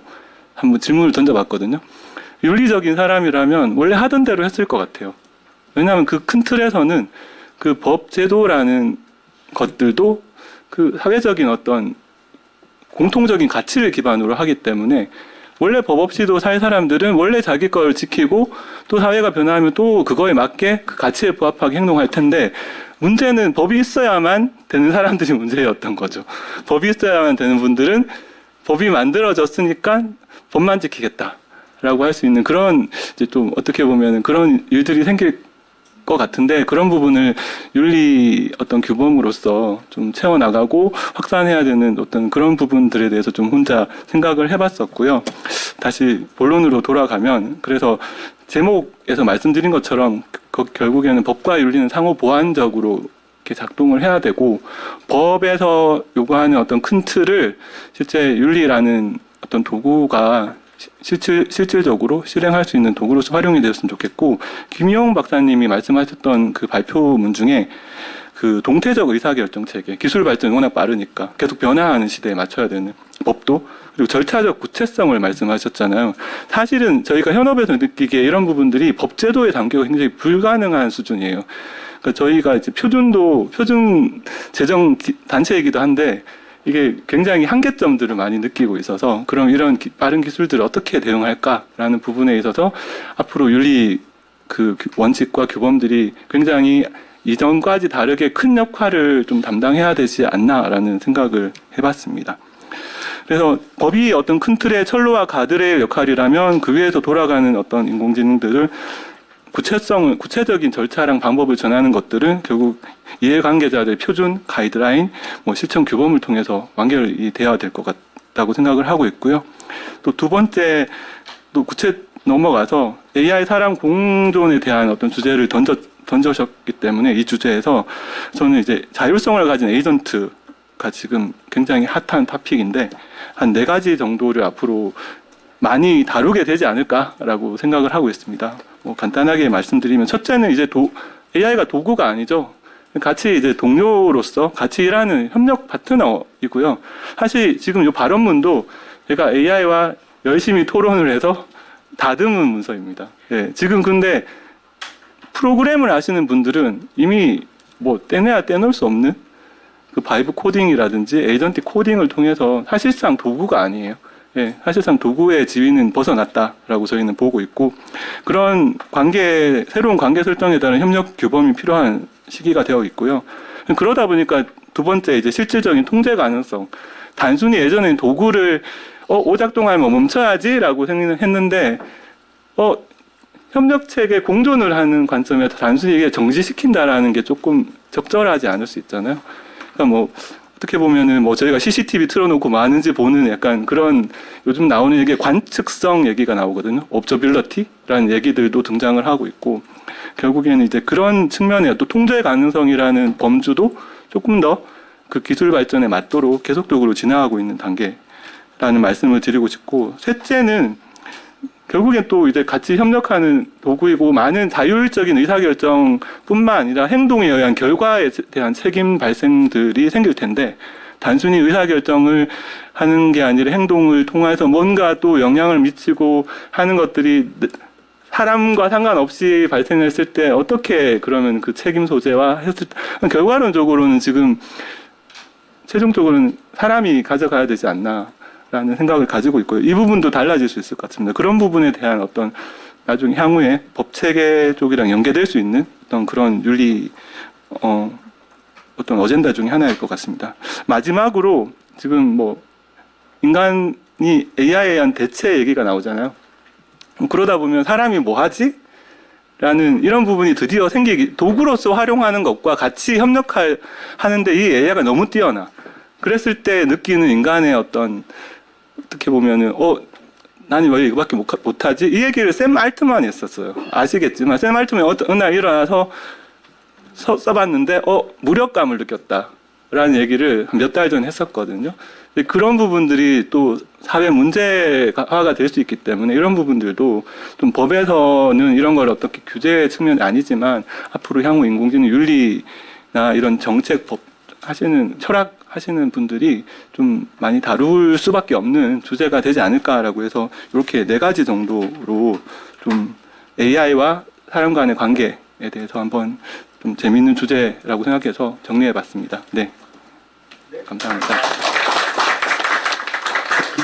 예, 워낙 정확하게 처음부터 요지를 말씀하셔서 제가 따로 정리할 필요는 없는 것 같고요. 다만 이제 오해의 여지가 있는 다른 분들이 그렇게 잘못 생각하실 수 있는 부분에 대해서만 제가 잠깐 해명을 드리면 이제 법의 어떤 공백 혹은 규제나 제도의 공백을 해서 이제 윤리가 굉장히 중요한 역할을 한다고 그럴 때 그 공백 없이 만들어야 되는 거 아니야? 왜 그런 게 아니고요. 이게 첨단 과학 기술과 관련해서 항상 그 공백에 대해서 오해가 있는데 공백이 있으면 예를 들어서 이제 인권이라든가 이런 것들을 굉장히 강하게 옹호하는 측에서는 이 공백 메꿔라. 빨리 법 만들어가지고 이걸 다 커버를 해라.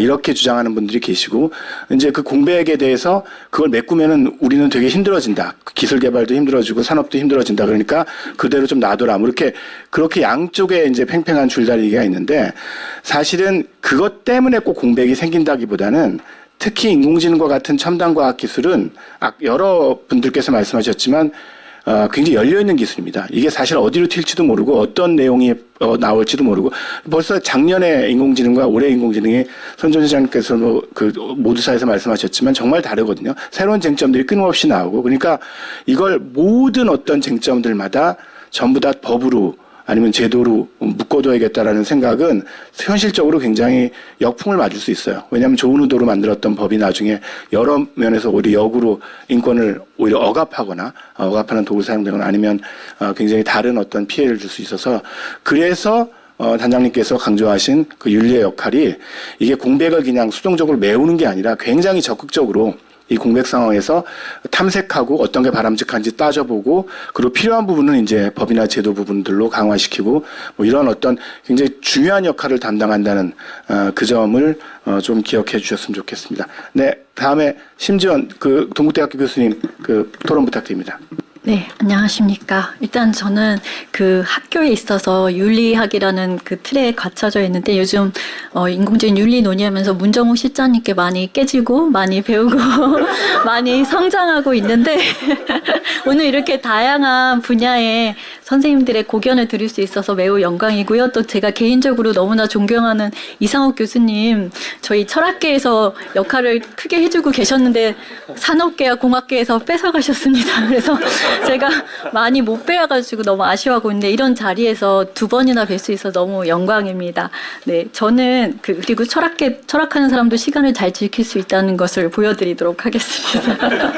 일단 오늘 두 분의 발표가 너무나 그 발표 형식 자체에서도 얼마나 그 학문적인 접근이 다른가를 잘 보여주신 것 같아요. 그래서 제가 윤리학 전공이기 때문에 김희용 선생님께는 감히 제가 뭐 이렇게 뭔가 코멘트를 할 수는 어려울 것 같고요. 단지 그 선생님의 논의에서 기반이 되는 AI 기본 사회라는 개념에 대해서 어떻게 이해하고 계신지, 그리고 뭐 국회에서 AI 기본 사회를 비판하시기는 좀 어려우시겠지만 그래도 우려하고 계시는 그런 점들이 무엇인지 좀 듣고 싶고요. 그리고 이제 그 김남우 교수님이야 워낙 그동안 연구 이런 것들을 제가 많이 이렇게 따라가고 있어서 많이 배우고 있어서 오늘 또 이렇게 뵙게 돼서 영광인데요. 저는 이제 조금 도발적으로 친분을 기반으로 해서 과연 이런 도덕적 배려, 인공지능에게 도덕적 배려라는 것들을 질문하는 게 좀 과한 것 아닌가라고 일부러 한번 딴지를 걸어보겠습니다. 일단 교수님께서 그 도덕적 지위에 대해서는 영어 표기를 안 하셔서 모랄 스테이터스의 개념인지 아니면 문턱 개념의 모랄 스탠딩의 개념인지 좀 확인을 한번 해보고 싶고요. 만약에 모랄 스테이터스의 개념이라면 어느 정도를 생각하시는지 여쭤보고 싶습니다. 그리고 인공지능이라는 것이 어떤 독립적인 개체가 아닌데 어떤 도덕적 지위를 부여하는 것이 과연 가능할까라는 질문도 드리고 싶고요. 또 인공지능을 도덕적 배려의 대상으로 논의하기 위해서는 그것을 배려의 대상에서 배제할 경우 어떤 해악이 발생하는가라는 논의가 수반되어야 되는데 과연 그것이 무엇일까라는 생각도 듭니다. 물론 칸트가 동물에게 잔인한 사람은 사람을 대할 때도 비정해진다라고 했는데 아까 문정욱 실장님께서 말씀하신 것처럼 동물에게는 센티언스라는 것이 있고 인공지능에게는 물론 현상적으로는 있을 수 있지만 그런 것이 없는데 과연 가능할까라는 생각도 들고요. 또 만약에 그 피지컬 인공지능으로 인해서 어떤 그 인간과의 어떤 생김이 유사성 때문이라면 그건 오히려 심리적인 것이기 때문에 철학보다는 교육학이나 심리학에서 할 수 있는 역할이 좀 더 크지 않을까라는 생각도 듭니다. 그리고 또 선생님께서 물론 이건 선생님의 개인적인 분류는 아니시지만 전반적으로 철학계에서 이제는 뭐 그 속성, 행동, 관계 이런 식으로 분류를 하는데 관계도 역시 속성에 부차적인 속성이지만 속성에 들어가는데 관계라는 것을 이렇게 따로 나누신 이유가 있으신지도 여쭤보고 싶고요. 또 그 지금 이 발표의 형식상 일부러 교수님의 속마음을 숨기셨지만 실제 교수님의 입장은 어떠신 건지도 좀 궁금합니다. 그리고 저는 이제 마지막으로 인공지능 윤리라는 것이 어떤 뭐 의료 생명윤리, 뭐 기술윤리 이런 어떤 그 실천윤리 한 영역일 수도 있지만 결국에 윤리라는 것은 내가 1인칭인 내가 어떻게 살아갈까라는 어떤 큰 삶의 맥락에서 이런 인공지능 논의가 좀 스며들어갔으면 좋겠다고 생각합니다. 사회가 개판인데 인공지능 윤리만 중풀나게 인공지능 윤리만 이렇게 윤리적일 수는 없기 때문에 이런 것들이 좀 인공지능 윤리 논의에 좀 많이 이렇게 확장되었으면 좋겠다는 생각을 합니다. 시간 마쳤습니다. 감사합니다. 예, 시간을 맞춘 정도가 아니라 1분 적게 쓰셨습니다. 그 심정 교수님이 원래 말씀을 되게 조심스럽게 하시는 분인데 그 요즘 세상이 돌아가는 거에 대해서 굉장히 쌓인 게 많으신 것 같습니다. 그 심정 교수님 질문에 대해서 김남우 교수님이 이따가 답변하시고요. 일단은 토론을 다 끝내고 답변 듣도록 하겠습니다. 예, 그다음 그 토론은 방송미디어통신위원회 김혜숙 과장님 부탁드립니다. 네, 안녕하십니까. 방송미디어통신위원회에서 인공지능 이용자 보호과 담당하고 있는 김혜숙 과장이라고 합니다. 제 토론문은 32페이지에 개조식으로 좀 이렇게 해놨고요. 이걸 보시면서 들으시면 좀 도움이 되실 것 같습니다. 먼저 저도 그 대한민국이 AI 강국뿐만 아니라 기본사회 구현에 또 선도하고 있다는 게 바로 이 AI 기본법 제정을 통한 제도 규범의 구축이라고 생각을 하고요.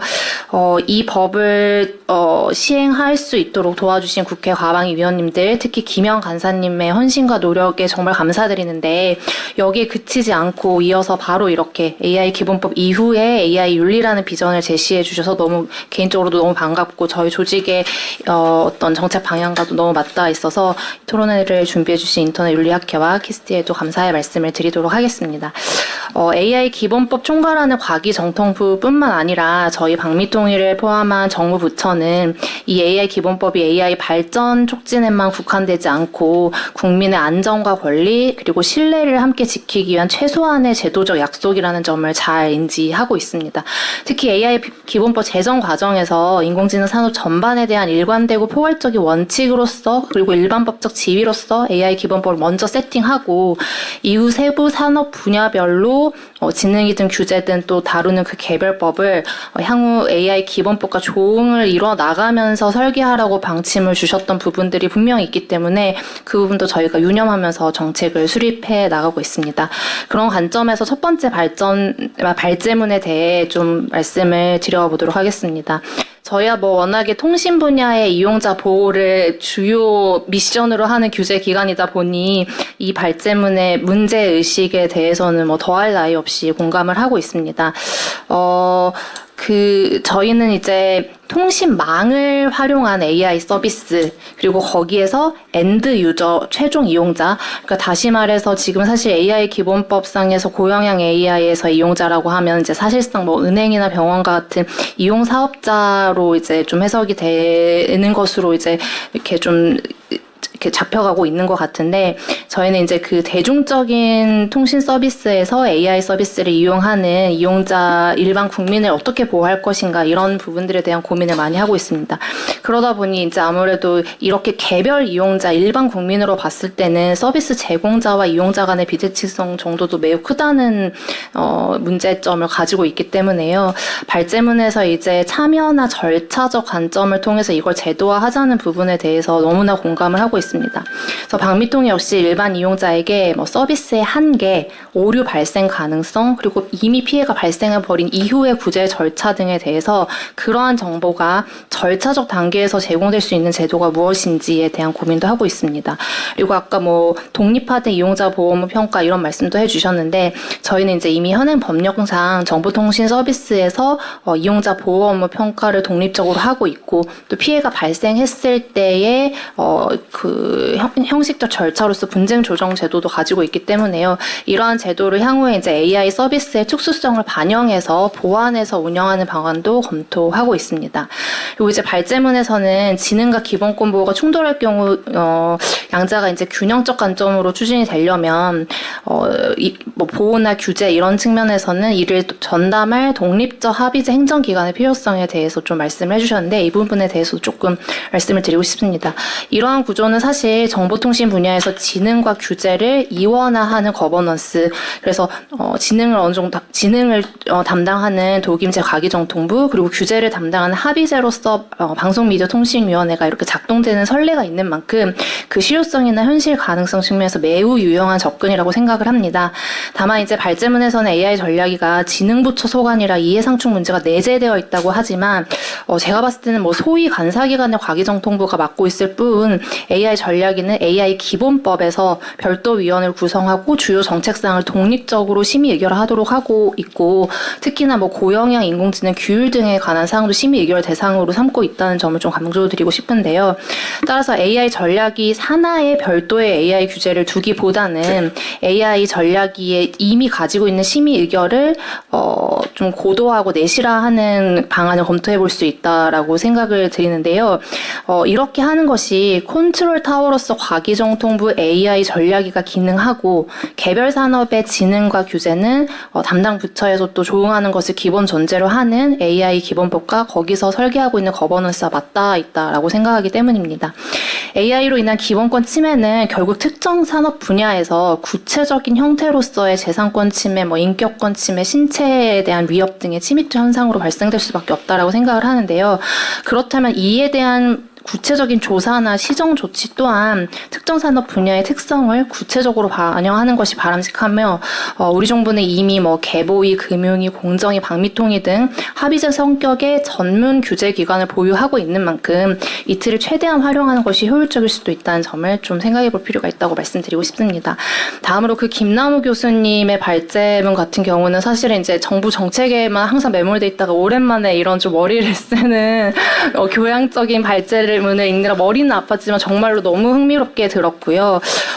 말미에 좀 작성하셨듯이 이게 굉장히 철학, 윤리 이런 점에서 좀 동떨어져 있는 이야기로 공무원한테는 읽힐 수도 있지만 읽다 보니 이제 자연스레 이게 정말 아주 먼 미래나 나중의 문제가 아니라 어떤 측면에서는 좀 당면한 문제로 이미 구체화되고 있다라고 생각합니다. 법무부에서도 이미 AI로서 어떻게 그 법적 권리와 의무로 볼 것인지, 문체부에서는 이 창작권과 저작권을 어떻게 볼 것인지 같은 논의가 이어지고 있다라고 생각을 하고요.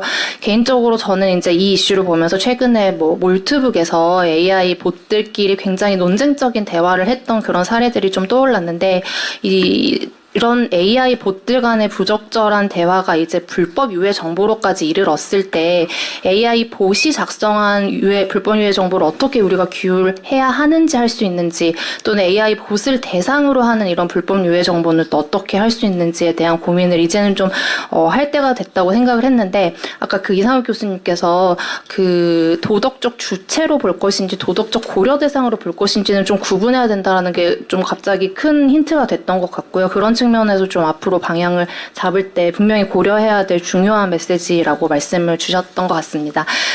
이상으로 이제 발제문에 대한 좀 코멘트였고요. 몇 가지만 조금 더 덧붙이자면, 이제 어쨌든 정부 기관에 와서 왔으니까 저희가 하고 있는 일을 조금 더 말씀을 드리자면, 아까 말씀드렸던 것처럼 방미통위는 일반 국민에게 제공되는 대중적 통신 AI 서비스 영역에서 이용자 피해는 미리 예방하고, 만약에 이미 발생했다면 효과적으로 구제를 하기 위한 제도적 방안을 고민하고 있습니다. 그 중에서도 최근에는 딥페이크 성범죄물이나 아동 청소년 성착취물이 제공되는 문제랄지, 관계형 AI 챗봇에서 아동 청소년이 중독되고 더 나아가 과몰입하는 현상 등을 굉장히 시급한 문제로 보고 있습니다. 또한 최근 이 AI 기본법에서 이제 1년 유예는 두고 있지만 AI 생성물 표시제가 성공적으로 도입이 됐는데, 그게 이제 유통 단계에서도 그 취지가 유지될 수 있도록 정보통신망법 개정을 통한 입법 보완도 지원을 하고 있습니다. 최근 과기정통부에서 AI 기본법 개정안을 위한 제도 개선 연구반을 운영할 계획이라고 이제 언론을 통해 들었는데요. 가능하다면 이제 방미통위 등 정부 부처에서도 함께 고민하고 의견을 드릴 수 있는 창구가 마련되어서 일반법과 개별법적 체계가 효율적으로 서로 보완하며 작동될 수 있는 그런 계기가 되었으면 좋겠다는 희망사항을 마지막으로 말씀드리겠습니다. 네, 감사합니다. 예, 김혜숙 과장님도 한 3분쯤 더 쓰셨는데, 이제 아무래도 방미통위가 이제 새로 이제 출범을 하면서 특히 이제 이용자 보호 강화하시고 또 전 국민의 이용자 보호니까 그런 점을 감안해서 제가 봐드렸습니다. 예, 이제 거버넌스 차원에서 이제 방미통위는 규제기관이고 이제 과기정통부는 지능기관, 이런 식의 역할 분담이 있다는 말씀을 하셨는데 잘 모르겠습니다. 이제 최우석 과장님께서 동의하실지. 자, 그래서 과학기술정보통신부의 최우석 과장님 토론 부탁드립니다. 예. 예, 일단 방금 말씀 주신 거에 대해 말씀드리자면 저희도 아직 말씀드리기가 그렇긴 하지만 그 직전에 김 과장님 말씀 주셨던 이렇게 의사소통 창구가 있었으면 좋겠다는 거는 저희는 항상 열려 있다는 거를 꼭 이게 말씀드리고 싶고요. 5분 안 지키면 큰일 날 것 같아서 저기 본론으로 빨리 한번 말씀드려 보겠습니다. 오늘 사실 토론 말씀들 각계에서 말씀 주시는 거 너무 잘 들었고요. 이제 저 같은 경우는 과기부에서 이제 인공지능 규제 담당이랑 AI 윤리를 같이 담당하고 있습니다. 이제 두 가지를 같이 담당하는 게 일견 안 맞아 보일 수도 있지만 저는 그 두 가지가 정확히 맞물려 돌아가는 톱니바퀴라고 생각을 하고 이제 일을 하고 있고요.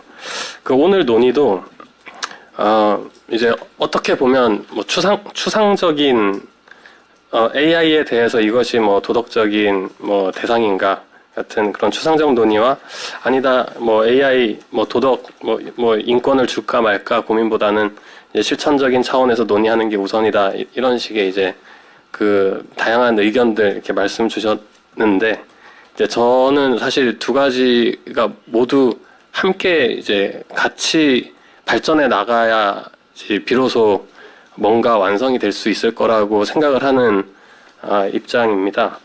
그 AI 윤리의 역할을 저는 이렇게 두 가지로 보는데요. AI 법을 예를 들어서 이제 굳이 법에 오늘은 이제 법을 이제 전제로 하고 있는 토론회니까 AI 법을 앵커 포인트로 잡는다면 이제 AI 법을 고도화하기 위한 AI 윤리가 있겠고 AI 법이 못하는 부분을 해결하기 위한 AI 윤리가 있겠습니다. 그 오늘 말씀 주신 이제 그 저도 아주 재밌게 계속 현안에 파묻혀 있다가 재밌는 이제 페이퍼를 좀 보고 즐거웠는데 그 AI가 도덕적 배려의 대상인가라든지 이게 좀 동떨어져 있다고 생각할 수도 있으시겠지만 AI가 사람을 판단해도 되는가? 랑 연결이 되는 그런 고민 사항인 것 같습니다. 그리고 AI가 사람을 판단해도 되는가를 제가 고민하고 있는 이유는 그 AI가 사람을 판단하는 기능을 가진 AI를 허용할 것인가 혹은 이제 우리나라는 아직 그 금지 AI는 규정하지 않았는데 이제 그 허용을 하더라도 이제 충분한 주의 의무를 그 생산자에게 부과할 것인가에 대해서 이제 많은 고민이 있는 상태고 현재 AI 기본법에서도 이제 투명성 의무와 위험관리 책무 두 가지가 이제 고영향 대상으로 또 생성 AI 대상으로 이제 뭐 똑같이 의무가 가진 않지만 하여튼 일부 가 있습니다. 이것들이 그 고영향 분야에 적용이 될 때 그 이제 이런 철학적인 고민을 바탕으로 좀 더 책무를 부여해야 된다는 의견들이 있습니다. 그래서 우리가 과연 이 현재 이제 많은 AI의 윤리적 쟁점들이 더 많이 있을 텐데 그 중에 지금 두 가지 정도 그 AI의 투명성과 이제 고영향 AI의 위험관리 책무 정도가 우리 법에 이제 들어가서 실행이 됐는데 이제 이것들 외에도 조금씩 더 그 의무를 넓혀야 될 것인지와 그리고 현재 AI 기본법에서는 AI 사업자만을 대상으로 일단은 규제를 최소한으로 적용을 한 상태입니다. 그런데 이용자에게 어떤 이용할 때 지켜야 할 의무를 규정할 것인지에 대해서 사실 이제 AI 윤리 관점에서 논의가 성숙되어야 비로소 이제 법제화가 가능할 거라고 생각합니다. 그래서 사실 이제 그 사회자 이상욱 교수님께서도 말씀 주셨지만 또 이제 아까 전에 뭐 문 교수님이나 여러분들께서 말씀 주신 그 흐름을 보면 그 AI 그 윤리에서 뭔가 뭐 비어 있는 부분을 뭐 법이나 이런 곳에서 좀 더 다루어야 하지 않는가라는 뭐 관점들도 있으신데 저도 그 이상욱 교수님 말씀과 같은 선에서 최대한 사실 법에서 규정을 하지 않는 편이 효율적일 수 있지 않을까. 이게 표현의 자유라든지 투명성을 놓고 본다면 표현의 자유가 이제 그 집단의 자정작용에 이제 기대를 하고 유지되는 것일 텐데 그런 관점에서 AI 관련된 논의도 자율적으로 관리될 수 있으면은 좀 더 효율적일 수 있을 거라고 사실 생각하고요. 이제 그런 관점에서 사실 AI 윤리 논의가 보다 성숙되어서 AI 기본법을 더 건드리지 않아도 되는 상태가 되는 것이 사실은 바람직할 거라고 그렇게 생각을 하고 있습니다.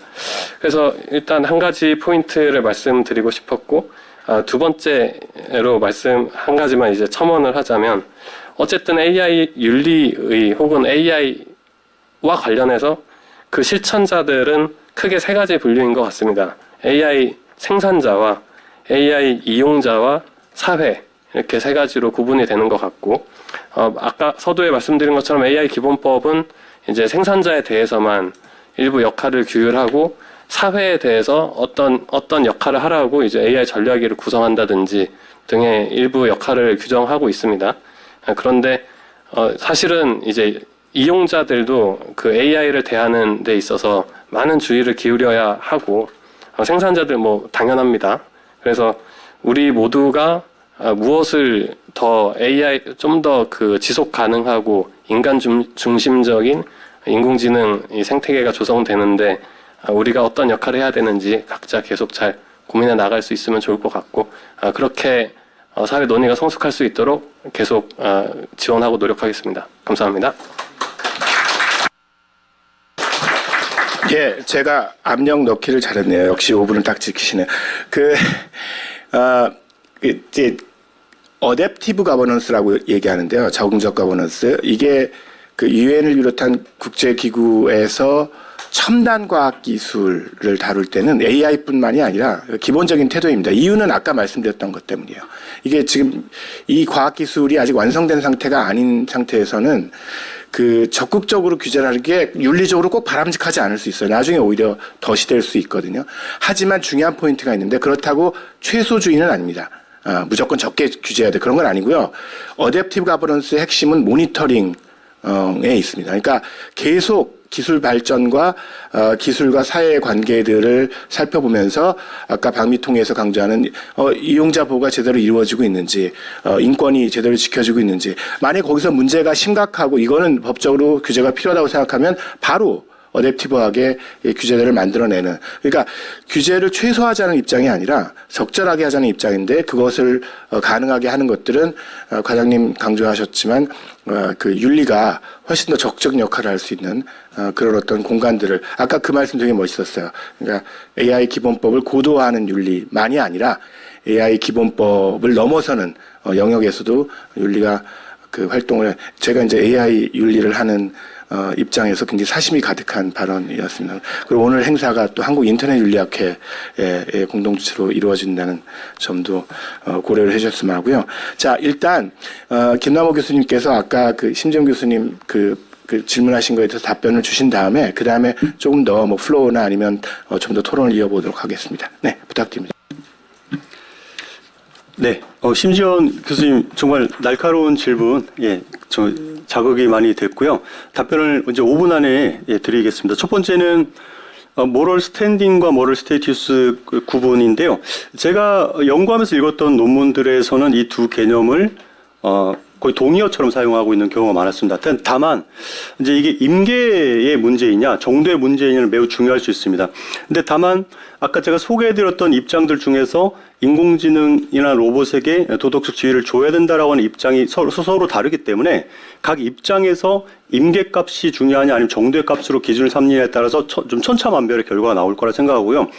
저의 생각을 만약에 여쭤보신다고 한다면 저는 정도보다는 임계값이 더 합리적인 성격을 갖는다고 생각합니다. 그 이유는 뭐 이미 우리가 뭐 밝혀낸 정도가 있지만 정도의 문제로 우리가 삼게 되면은 차별하게 되는 그러니까 예를 들면 유정성, 고통 감각을 느끼는 정도가 더 뛰어나거나 더 약하면 더 뛰어난 상대에게 더 차별적인 어떤 대우를 해줄 수 있다라고 하는 문제가 발생할 수 있다는 점에서 임계값을 저는 더 강조해야 된다고 보는 입장인데요. 다만 적용하더라도 이 인간이 우선적인 어떤 도덕적 배려의 1순위다라고 하는 것은 저는 양보할 수 없다고 생각합니다. 두 번째는 인공지능을 독립적 개체로 볼 수 있는가 매우 날카로운 물음이고요. 여기 과학기술 철학 문제 이제 아이돌 같으신 이상호 교수님 나와 계시지만 이게 이제 진심입니다. 이 과학기술 역사적으로 한 획을 긋는 과학기술은 반드시 나오면 기존의 세계관, 인간관, 가치관과 충돌을 일으킬 수밖에 없습니다. 그거를 잘 보여주는 문제가 두 번째 문제인데요. 예를 들면은 우리가 인간의 경우에 그 사람의 행위에 우리가 책임을 물을 수 있는 이유는 기본적으로 이제 자유의지에 대한 문제도 있지만은 동일성이 확보가 되기 때문에 그렇거든요. 그 사람이, 그러니까 그 범행을 했던 T1에서 범행을 했던 그 사람이 바로 T2의 이 사람이야. 동일한 사람이야. 라고 하는 게 우리가 이제 암묵적으로 확보할 수 있다는 믿음 때문에 이제 그게 돌아가는 거거든요. 근데 이제 인공지능 같은 경우는 말씀해 주셨듯이 그 개별적 동일성을 확보하는 게 매우 어렵습니다. 불가능할 수도 있습니다. 다만 이 인공지능이 탑재된 이제 어떤 특정한 몸을 갖고 있는 휴머노이드의 경우에 좀 다를 수가 있겠는데요. 이 점에서 저희가 조금 더 면밀한 연구가 필요하다고 생각한다는 점에서 되게 중요한 문제 의식이 있다라고 할 수 있는데, 다만 생각할 거리가 만약에 저 드린다고 한다면은 1970년대 환경윤리 논의에서 인간 이외의 존재 중에서 예를 들면 산과 강에도 내재적 가치가 있고 도덕적 배려의 대상이 돼야 된다라고 주장했던 일군의 학자들이 나왔습니다. 근데 산과 강 같은 경우에는 독립적 개체라고 물리적 경계가 희미하기 때문에 꼭 독립적 개체가 아니더라도 꼭 이어야만 도덕적 지위로 인정할 수가 있느냐라고 하는 물음을 저희가 한번 물어볼 필요가 있을 것 같고요. 그다음에 세 번째 경우에는 이제 아까 케이트 달링의 그런 지금 생각을 아마 옹호해 주시는 것 같습니다. 저도 이 논의가 마지노선이라고 생각합니다. 그러니까 도덕적 지위를 줘야 된다고 생각했을 때 그 마지노선에 해당하는 그러니까 형이상학적 어떤 부담이 가장 적은 입장. 그럼에도 우리가 합리적으로 고려해 볼 수 있는 마지노선에 있는 입장이다라고 생각한다는 점에서 저도 이걸 공감을 하고요. 그다음에 이제 속성과 관계의 차이는 뭐 아리스토텔레스의 범주론에도 나오지만 이제 속성과 달리 관계는 A와 B의 관계이기 때문에 관계항과 피관계항이라고 하는 이제 이게 대상이 있어야 되지 않겠습니까? 그래서 이제 속성은 이제 좀 다른 개념인데, 근데 이제 제가 말씀드리고 싶은 거는 관계주의를 비판하는 사람들이 주장하는 것 중에 하나가 관계에만 따져갖고 되겠느냐. 그 관계를 맺고 있는 그러니까 그러니까 인공지능이나 로봇의 존재론적인 성질이 무엇인지도 우리가 파악해야만 한다고 주장하는 사람도 있습니다. 코켈버그가 이제 나중에 그렇게 입장을 달리하면서 건켈하고 입장이 멀어지거든요. 그 점을 조금 지적해 주신 것 같고요. 그 다음에 나머지 이제 제 입장이 뭐냐라고 이제 물어보셨는데, 제가 지금 지지하고 있는 입장이 지금 심사 중에 있습니다. 국제학술제에서 심사에 통과하면 이제 커밍아웃을 하고 안 하면 이제 꼬리를 살짝 내리도록 하겠습니다. 네. 감사합니다. 감사합니다. 김희용 박사님께도 혹시 그 질문 있으시면, 아니면 김희용 박사님이 그 코멘트 나온 것들에 대해서 조금 더 코멘트 다시 해주시는 그런 시간을 일단 갖도록 하겠습니다. 부탁드립니다. 네, 감사합니다. 오늘 많은 말씀 주셨고 또 제가 많이 듣고 다시 또 숙고하면서 수정해 나갈 수 있는 기회를 주셔서 감사합니다. 오늘 심지원 교수님께서 주신 그 말씀은 일단 바람직한 AI 기본사회에 대해서 제가 어떻게 생각하고 있는지, 그리고 그 사회에서 어떤 우려점이 있는지 질문을 주셨는데요. 일단 제 개인적인 의견이라는 점, 그리고 이 모든 오늘 발표와 토론이 모두 개인적인 의견이라는 점 먼저 말씀드리면서, 약간 부담스러운 AI 기본사회에 대해서 이렇게 말씀을 주시다 보니 아무래도, AI 기본사회 제가 생각하기로는 뭐 여러 가지 AI 행동계획에서도 많이 나오고 있고, 뭐 정부 문서에서도 많이 등장하고 있지만, 제가 생각하는 것은 포용적 AI에 가까운 것 같습니다. AI의 과실을 모든 사람들이 누릴 수 있고, 또 접근할 수 있고, 그런 사회가 되는 그것이 바로 제가 생각하는 AI 기본사회이고, 바로 이런 AI 사회의 인식을 바탕으로 해서 아까 참여도 그렇고, 청문과 고지도 그렇고, 투명성도 그렇고, 사실 AI를 사용하지 않는 사람들이 많다면 그런 어떤 이해관계자들한테 줄 수 있는 권리들, 아니면 그런 절차들, 그런 것들은 사실 의미가 별로 없겠죠. 그래서 저는 AI 기본사회라는 것 자체가 모두가 접근할 수 있고, 과실을 이렇게 누릴 수 있는 그런 사회라고 생각합니다. 우려되는 점은 이 사회에서 우려된다기보다는 저는 이 AI 기본사회라는 슬로건이 굉장히 이상적이기 때문에 과연 실현될 수 있을까라는 점에 대한 우려가 더 큽니다. 그 이후에 아마 그 사회에서 어떤 것이 우려될 수 있는지는 아마 그 다음 문제가 될 것 같아서 아직은 생각해 본 바는 별로 없었습니다. 실현이 어려운 것은 AI 모델을 형성하는 것 자체도 이제 돈이 많이 들고, 학습 데이터를 이렇게 모으는 것도 굉장히 어려운 일인데, 그런 것들을 가지고 기껏 만들어놨더니 모두가 이용할 수 있도록 뭐 싼 값에 제공한다든지 무료로 제공한다든지 사업자로서는 굉장히 힘든 결정이 될 거라고 생각하고, 이걸 이제 국가가 직접 나서서 진행하고 있다는 것은 잘 알고 있지만, 그 노력이 정말 결실을 맺어서 제가 생각하고 있었던 정말 이상적이라고 생각했기 때문에 과연 현실화 될까라는 의문조차 드는 이 이상을 정말로 이뤄낼 수 있기를 바라는 마음을 가지고 있습니다. 일단 이렇게 심지원 교수님께 답변을 드리고, 그리고 아까 김혜숙 과장님께서도 한번 말씀을 주셨는데요. 안 그래도 AI 전략이 관련한 부분은 저도 생각이 바뀌었는데 PPT의 수정이 좀 늦어져가지고 제가 그것을 그냥 남긴 채로 발표문에 이렇게 드릴 수밖에 없었습니다. 그래서 저 또한 그 과기정통부 소관이지만 그렇다고 해서 지능 쪽에만 이렇게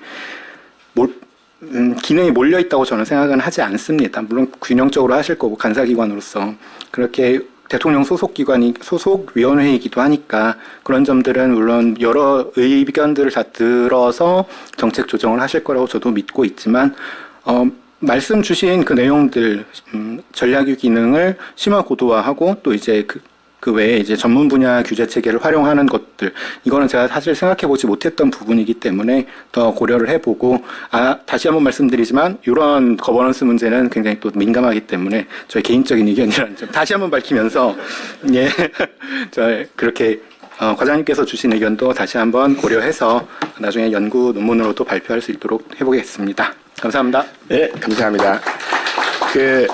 이 모임이 간담회이기 때문에 이게 뭐 대중 강연이 아니라서 일단은 여기 모이신 분들의 의견들을 먼저 듣고 이제 시간이 남을 때 이제 뒤에 배석해 주신 선생님들 그 플로어에서 조금 질문을 받겠습니다. 제 생각에는 어쨌든 지금 거의 시간이 다 돼가는 상황에서 이 그 모임을 이제 기획하시고 그 다음에 이끌어주신 우리 인터넷 윤리학회 회장님이신 선정 교수님께서 혹시 전체 코멘트 듣고서 원장님도 제가 부탁드려요. 원장님 먼저 하시겠어요? 원장님. 예, 벌써 이제 부담스럽다고 하셨으니까 원장님이 좀 정리를 해주시면. 저는 뭐 이 총 정리보다는 발표해 주신 내용, 토론 내용을 듣고 이 궁금한 점이 있어서 질문 같은 말씀을 좀 드려야 될 것 같은데, 이 발표해 주신 말씀들은 이제 인공지능의 윤리, 법, 뭐 이런 것들을 주로 말씀을 해 주셨는데, 그러니까 범인이 듣기에는 윤리, 법하면 굉장히 상학적인 그리고 추상적인 그런 얘기들이 많은 것 같습니다. 그래서 현장에 계신 분들이 느끼기에는 윤리 원칙도 중요하지만, 윤리 기준 뭐 이런 것도 중요하지만 모든 범인들이 쉽게 이해할 수 있는 꼭 지켜야 될 원칙은 뭐냐라는 핵심 원칙을 좀 제시해 주는 것도 필요하지 않을까. 그래서 말씀해 주신 걸 쭉 듣다가 아주 예전에 봤던 영화가 생각나는데, 그러니까 이 서로게이트라는 영화를 보면은 인공지능이 지켜야 될 3대 원칙, 뭐 이런 식으로 아주 명확한 원칙들을 제시하고 있습니다. 그래서 첫 번째 원칙은 인공지능은 인간을 해쳐서는 안 된다. 그 다음에 두 번째 원칙은 잘 기억이 안 나는데, 인간을 해치지 않는 범위 내에서는 본인을, 그러니까 에이전틱 AI, 자기 자신을 보호해야 된다. 뭐 이런 명확한 원칙들을 제시해 주면서 이 범인들이 듣기에 그래, 이거는 정말 꼭 지켜야 되는 것이구나라는 그런 이제 생각을 갖게 되는데, 이 윤리 너무 추상적이다라는 것이죠. 내가 하고 있는 행동이 윤리에 맞는지 틀리는지, 설령 어긋난다고 해서 그게 큰 문제가 될까, 이런 여러 가지 고민을 하게 되는데, 그것보다는 물론 거기도 굉장히 중요하지만 그거를 다 아우를 수 있는 또는 결집시킬 수 있는 명확한 원칙들도 좀 제시해 주셨으면 좋겠다라는 그런 생각이 듭니다. 네, 이상입니다. 예, 감사합니다. 이건 아마 문정욱 실장님께서 이제 상사하시기도 하고 중요한 질문하셨으니까 이제 구현을 시키시겠죠. 그리고 이제 양 과장님께서 또 협력을 하실 거고. 일단 선정 회장님 말씀 듣겠습니다. 네, 감사합니다. 사실 이제 제 지도 교수님 은사님께서 회장을 한다라고 말씀을 드렸더니 회장은 이런 세미나에서 말하지 말고 칭찬만 해야 된다. 네, 그런 말씀을 해주셨는데요. 이제 그럼에도 불구하고 이상욱 교수님께서 기회를 주셨기 때문에 짧게 좀 제가 아까 좀 생각난 게 있어가지고 말씀을 드리고 싶은 게 있습니다. 방금 이상규 원장님께서 제기하신 질문하고도 좀 연관이 되는 건데요. 이제 AI 기본법과 AI 윤리의 관계를 생각하면, 제가 이제 개인적으로는 행정법 전공자입니다. 그 관계를 보면서 떠올랐던 것이 행정의 일반 원칙들과 2021년에 제정된 행정기본법이라는 법률의 관계가 아주 약간의 유사성이 있다라는 생각이 들었습니다. 행정의 일반 원칙들은 뭐 비례 원칙, 평등의 원칙, 또 신뢰보호의 원칙 이런 것들인데요. 이게 사실은 행정이라는 것이 근대의 행정이라는 것이 존재하는 한 어떤 뭐 헌법에서 유래된 것이 아니라 근대적인 행정, 현대 민주법치국가의 행정이라면 반드시 이제 지켜야 되는 이제 그런 원칙으로 그동안 그 판례와 또 조리를 통해서 형성이 되어 왔습니다. 근데 이제 그랬던 것을 2021년에 행정기본법이라고 해서 이제 성문화를 시켜놓은 거죠. 행정기본법에 이제 그 원칙들이 쭉 나열이 돼 있습니다. 근데 이제 아까 신준호 단장님께서도 말씀을 하셨는데요.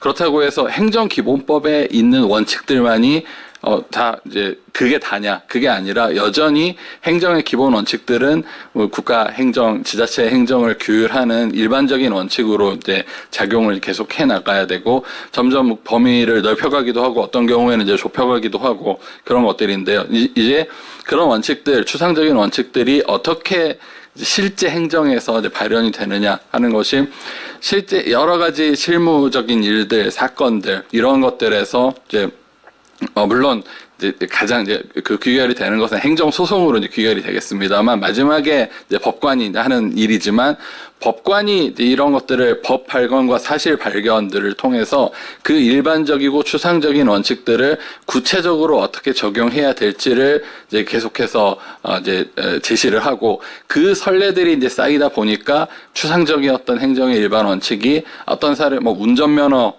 박탈이라는 이 사례에서는 어떻게 적용이 되는지 이렇게 구체화되는 모습으로 지난 우리의 뭐 역사로는 행정소송법이 이제 1980년대 중반에 지금의 모습이 됐는데요. 그 한 40년 동안 이렇게 정립이 되어 왔습니다. 그래서 인공지능에 대해서도 이렇게 이제 오늘 오신 두 부처뿐만 아니라 정부기관들 그리고 연구자들이 개별 사례들에 대해서 고민을 해 나가고 이 추상적인 원칙들을 하나하나 적용을 해 나가다 보면은 또 원장님께서 구하시는 그런 답도 찾을 수 있지 않을까 그런 생각이 들었고요. 마지막으로 오늘 발표와 토론 진짜 너무 재밌게 들었습니다. 그 저에게도 이제 공부가 많이 돼서 정말로 감사드립니다. 네, 감사합니다. 제가 이제 사회 시작하면서 시간 지키는 게 제일 중요하다고 했는데 지금 정확히 3시 30분입니다. 그래서 저 스스로 굉장히 뿌듯함을 느끼고 있고요. 자, 이 단계에서 제가 끝내야 되는데 이제 사회자로서의 권력을 남용해서 한 2분만 쓰겠습니다. 왜냐하면 오늘 아까도 말씀드렸지만 굉장히 드문 일이에요. 제가 국회 토론에 여러 번 와봤지만 이렇게 굉장히 철학적 담론들을 아주 진지하게 논의하는 기회가 많지는 않은 것 같습니다. 그래서 그런 굉장히 중요한 추상성이 높지만 되게 중요한 철학적 담론과 굉장히 구체적인 어떤 정책이라든가 규제 이슈랑 이제 연결될 수 있는 한 가지 가능성에 대해서 이게 꼭 그래야 된다는 거겠고요. 저는 그걸 믿고 있는데 한 가지 가능성에 대해서 말씀드리는 걸로 마무리를 하겠습니다. 아까 김남호 교수님 답변에서 전 세계적으로 강이나 산에 이제 이제 도덕적 지위를 부여하려는 흐름이 있었다고 말씀을 주셨는데 이제 그게 이론적인 논의도 있었지만 실제로 그것에 법인격을 부여하려는 구체적인 시도가 꽤 있었습니다. 뉴질랜드의 와가와이 강이라는 강도 있고 인도에서 겐지스 강도 논의가 있고요. 산도 있고. 자, 그런데 그 배경을 좀 주목할 필요가 있습니다. 그 배경이 정말로 산과 강이 사람하고 똑같다고 생각해서 그랬다기보다는요. 물론 그런 사람도 있겠죠. 하지만 그 법제화를 추진했던 사람들은 법인격화를 추진했던 사람들은 환경주의자들이었습니다. 그러니까 기존에 굉장히 중요한 자연자원이 낭비되거나 훼손되거나 오용되거나 남획되고 하여튼 그런 것들을 막는데 기존의 법률 체계로서는 한계가 있는 거예요. 그런데 법인격을 부여하면 가령 강물을 오염시키면 일종의 사람에 대한 사람을 갖다 치거나 상해를 입히는 것과 유사하게 처벌할 수 있거든요. 그러니까 이제 그런 어떤 효과나 기능들에 주목해서 이제 법인격 논의를 할 수 있는 겁니다. 그러니까 제가 말씀드리고 싶은 건 당연히 AI의 존재로는 중요합니다. 특히 제가 철학자로서 당연히 되게 중요한 문제인데 AI 존재론적 논의가 다 끝난 다음에야 AI의 윤리나 AI의 법제화를 논의할 수 있다는 생각보다는 그 논의는 당연히 해야 되지만 존재론 없는 윤리학, 이제 힐러리 포트남의 제목인데, 그러니까 존재론적 논의가 종료되지 않아도 아까 자연보호를 위해서, 환경보호를 위해서 법인격을 추진하듯이 상당히 기능적이고 사회적으로 굉장히 중요한 관계들을 담아내고 인권들을 지키기 위해서도 사실은 도덕적 고려의 대상들로 인공지능의 적절한 정도의 어떤 지위나, 저는 그때는 스탠딩이 맞는 것 같아요. 스테이터스보다 스탠딩을 좀 부여하는 그런 어떤 노력도 충분히 고려해 볼 만하다. 그리고 그게 그런 추상성이 높은 논의들이 구체적인 정책 수준이나 규제 수준에서 접점을 찾을 수 있는 한 가지 방식이라고 생각합니다. 그래서 제가 남용을 해서 이게 사회자가 좋긴 좋아요. 그래서 제가 3분을 더 썼습니다. 하여튼 오늘 수고 많으셨고요. 저도 많이 배웠고 선생님들에게도 충분히 좋은 어떤 생각의 기회를 제공해 드렸기를 바랍니다. 감사합니다.